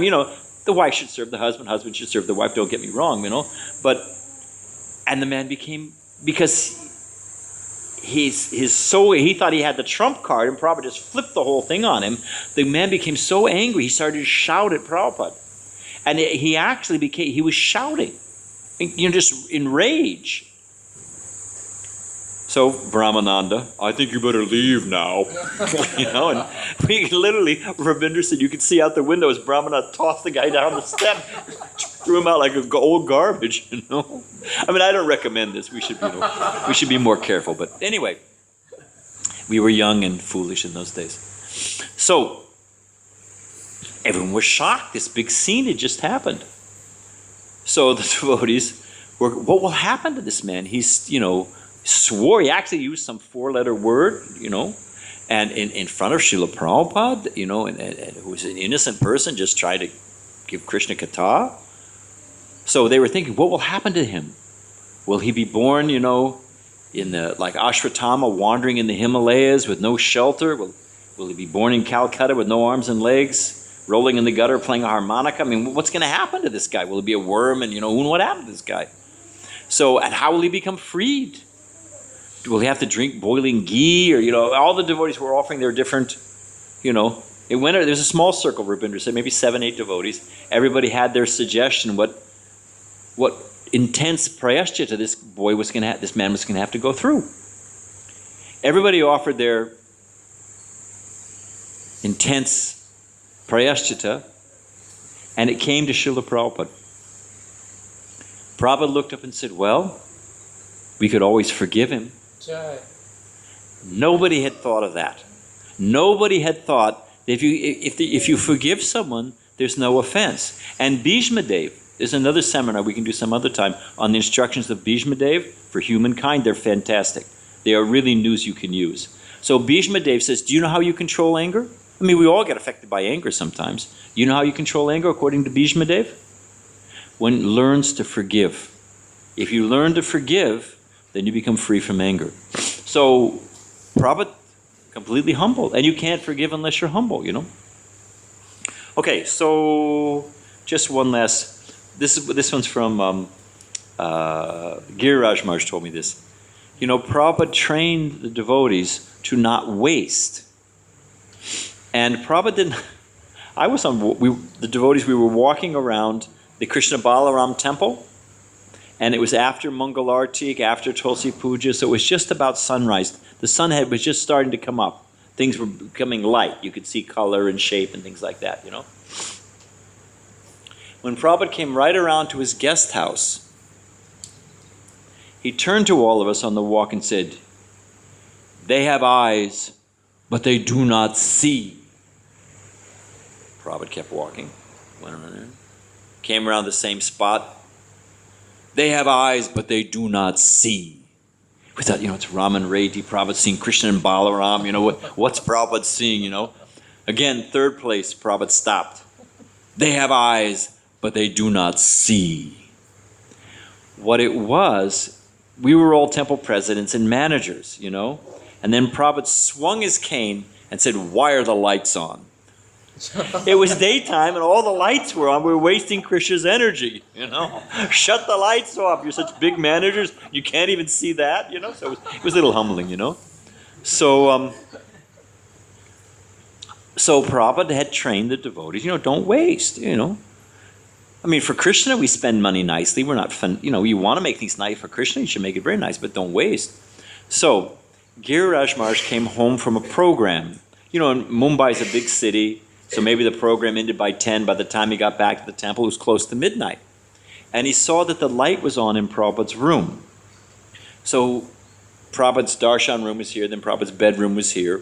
He didn't want to wake Prabhupada by going in and making noise. So he just, you've all done this. He just slipped his hand around the door and flipped the switch to shut the light off. Light went off. He heard, oh! Prabhupada was there. He turned the light back on. Prabhupada was behind his desk translating. Prabhupada was up at midnight, translating. So Giriraj Maharaj offered his, obeisance and said, Prabhupada, I'm sorry, I thought you were sleeping. Prabhupada said, I don't sleep very much. He said, actually, I don't eat very much. He said, I'm an old man. There's no question of defending. He said, I'm a sannyasi. There's no mating. Prabhupada said, no eating, no sleeping, no mating, no defending. maybe I'm liberated. And Prabhupada's far beyond material liberation.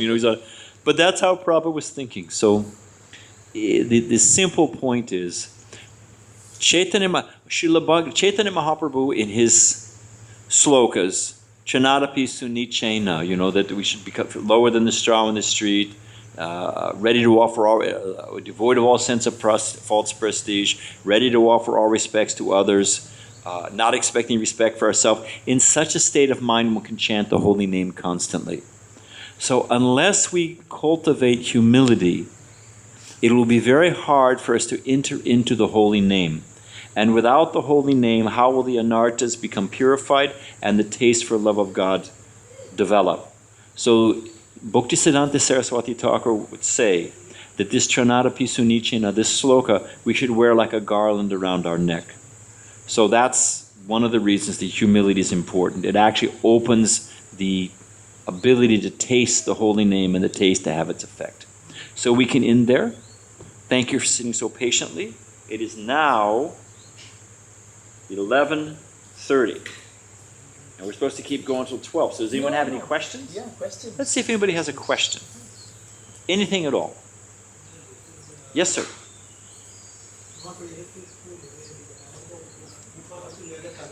They're gonna get a Hold on. microphone for you. Oh, it won't work. Okay. We have this is a smaller system, Maharaj, so we can only use that. No problem. So what should I just? I can repeat what do you say? I want to hear the Krishna Katha of his love for the cows and why he loved cows so much. What were the cows in their past life? So he's And one at a time. He's asking about Krishna and the cows.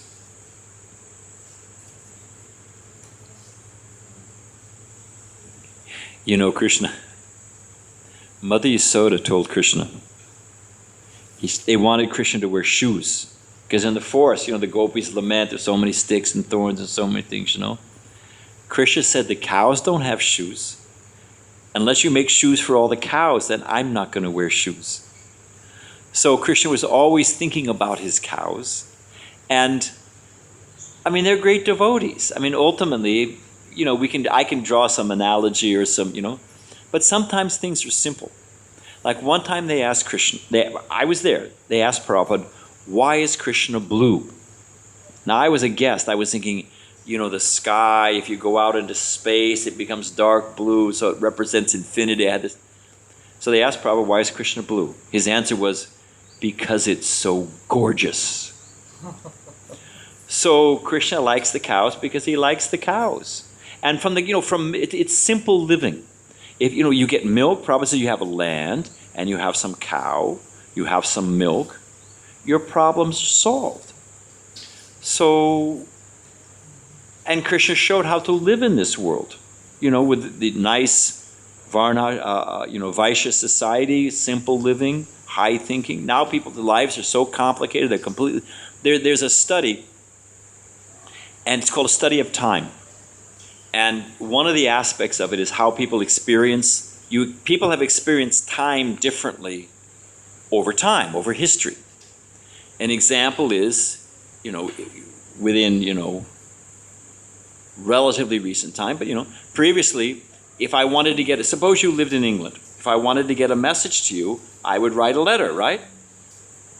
And if I was angry at you, I'd throw the letter, I'd write it again, and I would actually have some time to think about it. I'd finally I'd get the letter the way I wanted it. I'd send you the letter.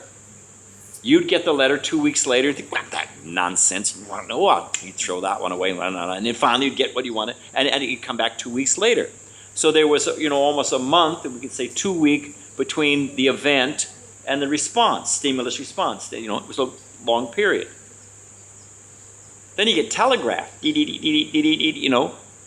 the stimulus response time is shortened. Picture a clock, you're winding it tighter and tighter and tighter. So people's lives have become tighter and tighter and tighter. Okay, telegraph, but still, you've got a chance to read it. You can respond. There's a little lag time, of whatever you call it. There's what do they call that in delayed response, or on television or whatever it is, there's a name for it. I can't remember what it is. So, but then you get a phone. I can call you right away. Well, you don't have to answer the phone, right? So you got some, it's tighter, but you got to, well, then everybody's got an answering machine, Well, I left a message on your machine. If you don't have an answer, I texted you, I sent you a text. It's getting tighter and tighter and tighter. And people used to work, and then you would go home, and you'd be done. Now, if you're working in an office, your boss sends you an email at 2 o'clock in the morning. He wants to know why you didn't answer. Isn't it? I think, jeez, man, come on. It's Sunday morning at 2 o'clock, So people's lives have become wound tighter and tighter and tighter and tighter. And they're full of anxiety. So, and another example, my brother-in-law and my sister's a school teacher, my brother-in-law is a principal of a school. They were working in California. They wanted to go up to Oregon. A friend said, come on up to Oregon. It's better retirement benefits. You can retire at 55 and, it's great. Full pension, this, that. So they were happy where they were living in California. But, so they moved up there. And he used to tell me they had his name was Jerry, they had all their traveling plans, where they were going to go, and they were going to retire at 55, and they were going to be in Rome, and they were going to be in Bali. They had a whole plan. When the stock market crashed, when it was in the 80s or whatever, took that huge, not in the 80s, recently, isn't it? 2008, the teachers union had all their money in some kind of mutual fund or whatever it was. 50%, 50, of their retirement fund was wiped out. I mean, he literally went out and opened up the envelope and what? I said, Jerry, when are you going to retire? He said, oh, no, I have to expire before I can retire, He's going to be working, the whole thing and it wasn't his fault. He had nothing to do with it. Some weird force, some whale in London invested, and the whole domino thing collapsed, and your life is just completely knocked off course. What kind of life is that, So Krishna's giving an example of a simple, simple life, The core of the thing is bhakti. The cows love Krishna, and Krishna loves the cows. And with milk, you can make so many nice things. How are they going to make yogurt? How are they going to make butter? How are they going to make, all the essential living for Krishna's nice pastimes, They painted a picture of Krishna as a baby, and he was a little thin, Prabhupada said, what is this? Prabhupada said Krishna's a little fat from eating butter. Mother Yasoda's butter, So that's something on the cows. Anyone else have a question? Yes, Mataji. Many times we chant, we render different services, we have GPs, we do all these activities. And over a period of time, it becomes mechanical. And I feel that, yes, Krishna is in my life, I'm chanting and all these things, but I'm not conscious of it. Acha. We call that Krishna unconscious.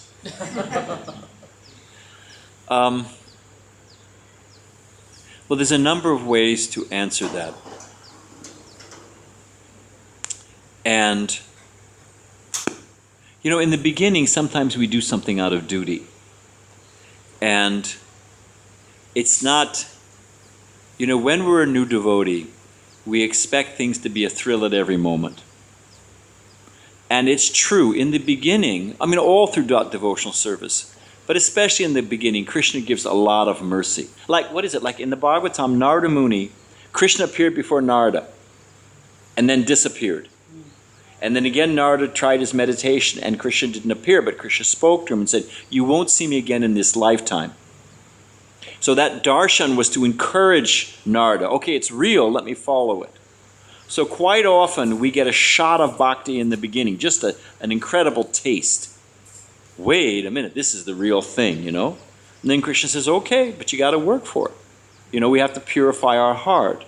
So on one hand, if one does something simply based on emotion, emotions come and go. And as you took it easily, you can give it up easily. Prabhupada said the intelligence is the next door neighbor of the soul. So if we do things because, why am I a devotee? Well, because it feels good. Well, what if it doesn't feel good sometimes, Well, then I'm not going to be a devotee. Or Prabhupada's classic example, and it happened in Germany after World War II, right at the end of World War II. Everybody in Germany, all the ladies, especially all the mothers, all the sisters, all the wives, they all went to the church and said, please, God, bring my husband back. Bring my son back. Bring my, whatever it is, bring them back. And they didn't come back. They were all killed in the war. So their faith was shaken. And then, simple people, they go to the church. What is it? God, give us this day our daily bread. Prabhupada says it's not really love of God, it's love of bread, but at least they're going to the right place, And then the communists would pull up. Literally. Simple villagers. They'd park their truck out in front. They'd go in and they'd say, go ask your God for bread. So they'd go on and they'd come out and they said, so where's your bread? Oh, we don't have it. So you ask me. You ask me for bread. They'd say, oh, communist friend, can you give me bread? And the guy blow his whistle, the truck come around, they'd give them all bread. They'd say, now who's better? Your God or your communist friend? They go, oh, you communist friend. Very good, So if we're doing devotional service because of what we can get and because it pleases our senses because, sometimes there's friction in every organization. Sometimes there's difficulties. Even in Kali Yuga, it's symptomized by dissension. And the Bhagavatam says even between father and son, brother and brother, husband and wife. I mean, these are natural allies. But in Kali Yuga, there's friction and tension. Even men and women of good intent can have serious disagreements. It's just the nature of the age. You can't help it. Like you rub, like a samsara, bamboo rubs together in the forest, and without anyone setting it, a fire starts. It's just the nature of this age. So if we're only performing devotional service because it pleases us or because our friends are doing it, or what happens when it falls? It's not always going to be like that. So we should perform devotional service because it's the truth. Because of course Krishna's, where did it, it's called the either or question. Either everything happened by chance or it happened by design. There's really only two options, isn't it? Everything is random combination of chemicals, and it's all going on by the laws of physics. And when you drop dead, plant me under a fertilizer, as fertilizer for a fruit tree because it's all over. Or there's something happening here. Exactly what it is, I'm not sure. It's the either or question. It's the existential question. And we don't have time to go into it, but you can completely smash that things are happening by chance. I mean, it's just, why are we sitting here? And there's fans here, and there's a nice altar, and there's a microphone, and did this all happen by chance? If you came in here and everything was all jumbled and messed up and there was no prasadam, what would you say? Who's in charge? What happened? Immediately you're thinking, where's the person? Where's the intellect? Everywhere there's order, pattern, design, symmetry, there's a person behind it. That's our experience. And yet the cause of the creation, we're supposed to say it all happened by chance. I mean, it just doesn't make any sense at all. It doesn't work. Things, what is it, the law of entropy? Or whatever it is. Things in this world. This was a gift from my daughter. This is an old model iPad. It works fine. Does the service, I have no problem. It works fine for me. But if I leave it alone, if I come back, is it going to evolve into the new model? Huh? What do you think? Just leave it alone long enough. It'll evolve. Things decay. Things erode. You leave this building alone. You're going to come back and it's going to have an extra floor on top and be remodeled? I mean, these are simple examples and we can get into all the details if we don't have time. But the point is that things don't evolve things devolve. They go from a more complicated, sophisticated state to a more simple state. That's just the law of nature. Everyone sees it. Everyone knows it. There's laws of physics, laws of inertia, laws of entropy. It's just the way it works. So the idea that everything happened by chance is bogus. There must be some, if there's design, there's intelligence. And when you just analyze it, simple example, I will end and I want to say a little more on your question. But if I have a set of numbers, no kid to pick on. He's not into algebra yet, is he? No, not yet. Not yet. Huh? So if I have a set of numbers, and I make a subset of those numbers, can I have any number in that subset that's not in the original set? I mean, this is simple algebra. Huh? Everybody knows. Anything in the subset has to be contained in the original set. Now, if God is Purnam, don't say God, if the absolute, the cause of all causes, the source of everything, everything is emanating from it, everything is evolved from it, so I have personality, I have character, I have senses, I have relationships, I have emotion. If the absolute is the master set and I'm the subset, how can I have anything master set does not have? It's impossible. So if there's a design, well then that designer, I have a form, must have a form. If he has a form, and what is that form? That form is the source of all beauty. It must be the most beautiful form. How can the source of all beauty be not be beautiful? It's nailed. Lord Brahma says, what is it? Purana Purusham Navayovanam Cha. Sure, God is the oldest of old, right? I had a father, my father's had a father, my father had a father. You go all the way back. You get gray hair, my grandfather. So the Christian idea is, well, God must be an old man with a beard. Suppose I could wave a wand. Poof, you're going to become 90. Would you take it? No, nobody would take it. Nobody wants it. Poof, you're 95. No way. Nobody wants to become old. So why the source of all beauty, of all life, is an old man with a beard who's not very happy, to tell you the truth. He's always throwing thunderbolts and smiting and smoting people, Shouldn't, if there's a design, then there's intelligence. Intelligence means there must be a form. Form means there must be activities, right? So shouldn't the absolute truth be a most beautiful, youthful form simply playing with his gopis and his cowherd boys and his cows? It actually is the most logical conclusion. So we serve Krishna out of devotion, we serve Krishna out of love. And even if you hit a patch that you're not feeling so enthusiastic, we should think about it. You can analyze. Am I chanting nice japa? Really the key to the thing is if you need to chant nice japa. Am I reading? Like when you do your checkbook, people don't even do checkbooks anymore. Everything's on the computer. But in the old days you used to do a checkbook, and if it didn't add up, you'd left out a check, or you'd added up something wrong, and there was some factor missing. And they give you the steps. Go back and check, isn't it? So if you're not feeling happy in devotional service, if you're not feeling enlivened, we're not talking that every minute you're supposed to be like, that comes later on. But you go back and look. Am I chanting nice japa early in the morning, attentively? Am I hearing the holy name? Do I sit in a peaceful, quiet place? It's not that I'm chanting japa and my phone's going and the TV and what am I cooking and I'm making up the market list in my mind and No. You have a peaceful, quiet place and a time that you set aside for chanting japa. Am I reading regularly? Am I reading Prabhupada's books? Do I sit down and attentively read, try to read an hour a day? If you don't have time, even you read 15 minutes, even you read 5 minutes, but at least something, put it in your life. So if you go back and look at it, and another key is good association.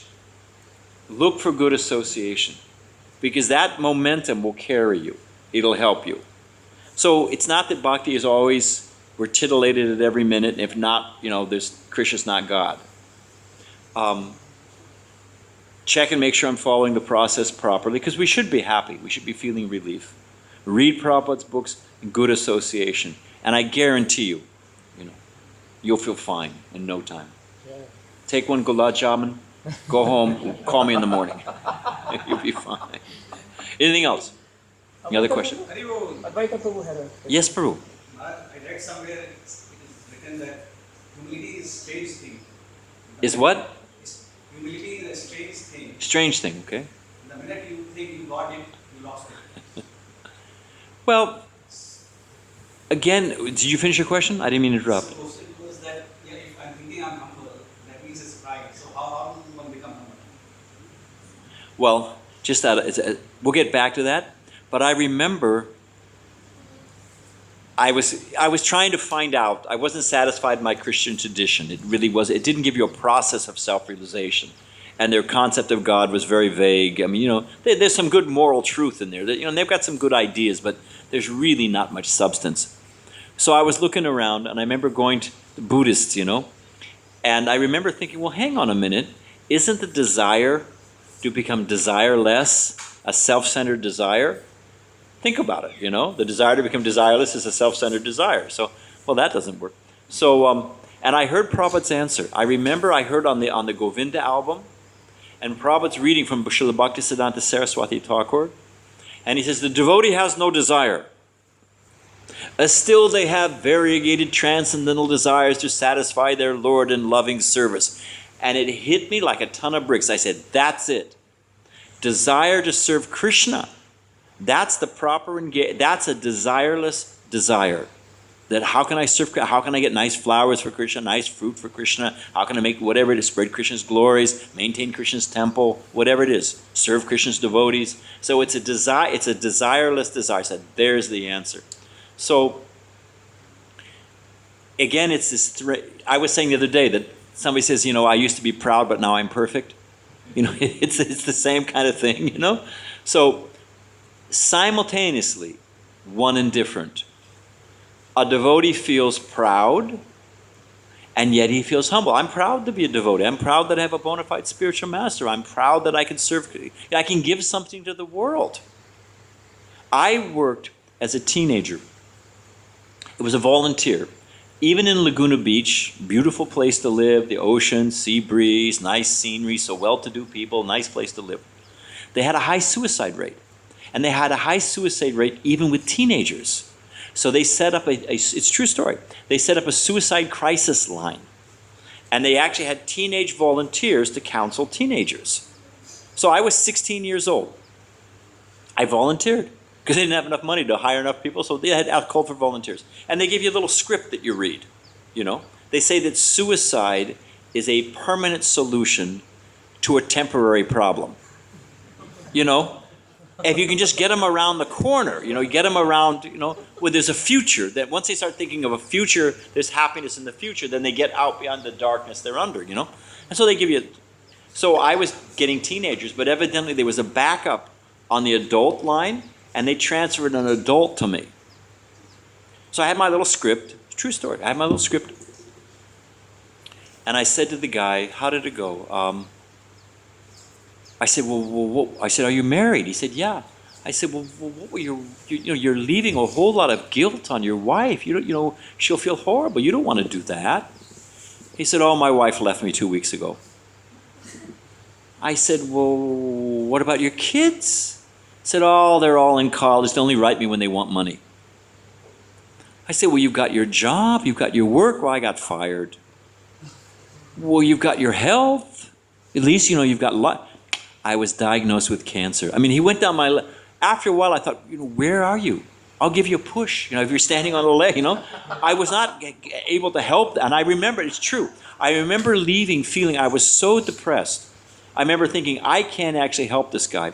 And even if I patched him up for a few minutes, even if I patched him up, he's just going to go right back into the machine. He's just going to be slapped silly by miseries. All I've really done is prolonged his suffering.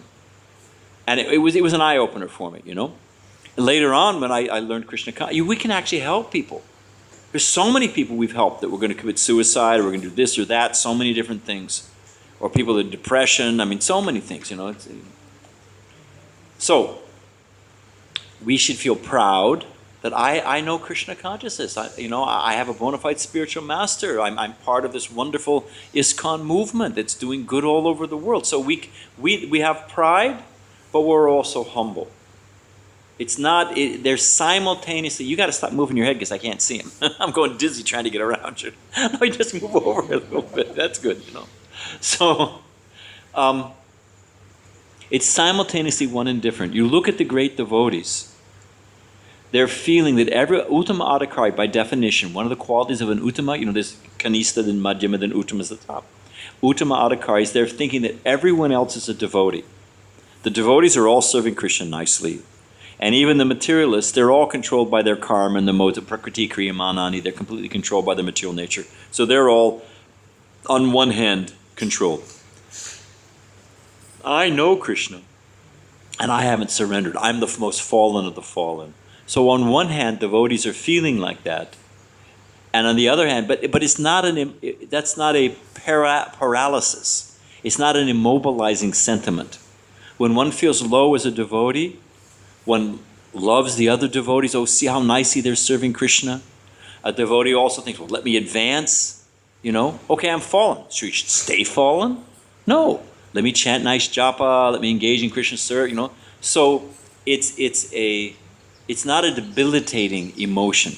So one feels proud. One also feels humble. And one thinks, well, actually, when a devotee always thinks he can advance. Prabhupada said about the 6 Goswamis, it's not that the 6 Goswamis say, oh, I've found Radha, I've found Krishna.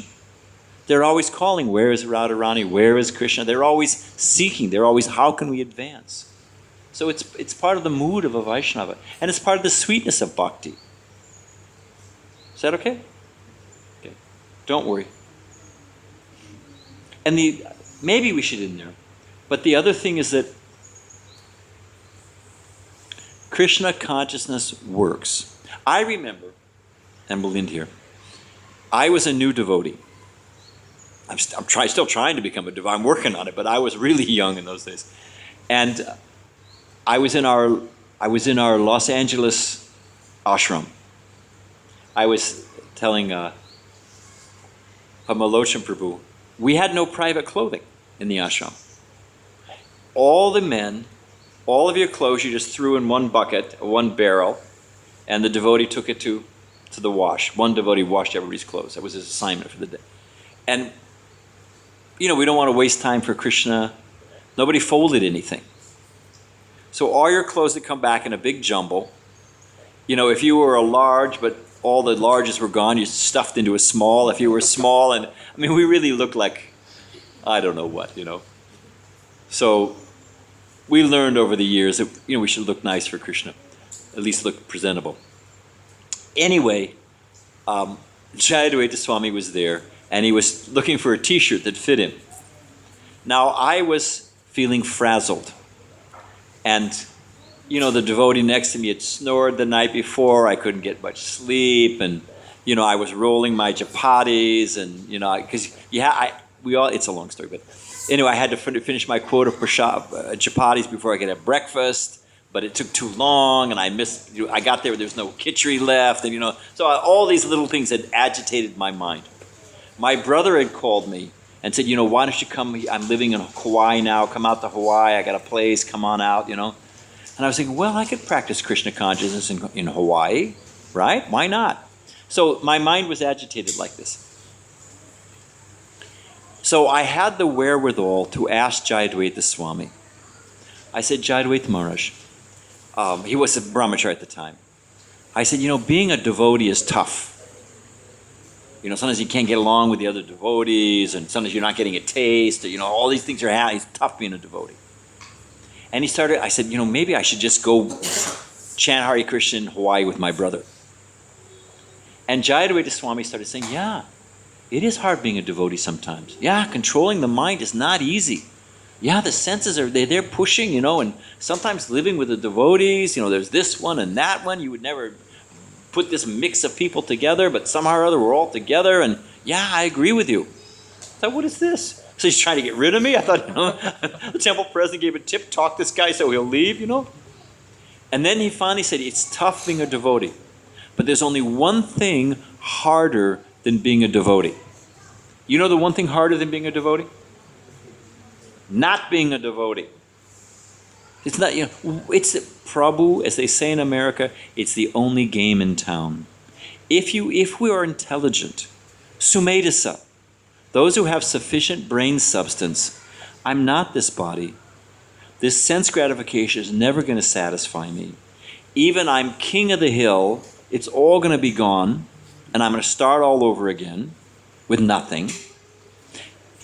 Last example, they have dog racing in Mexico, in Tijuana. It's right across the border. I mean, they got everything in a dog racing. Who would have thought of it?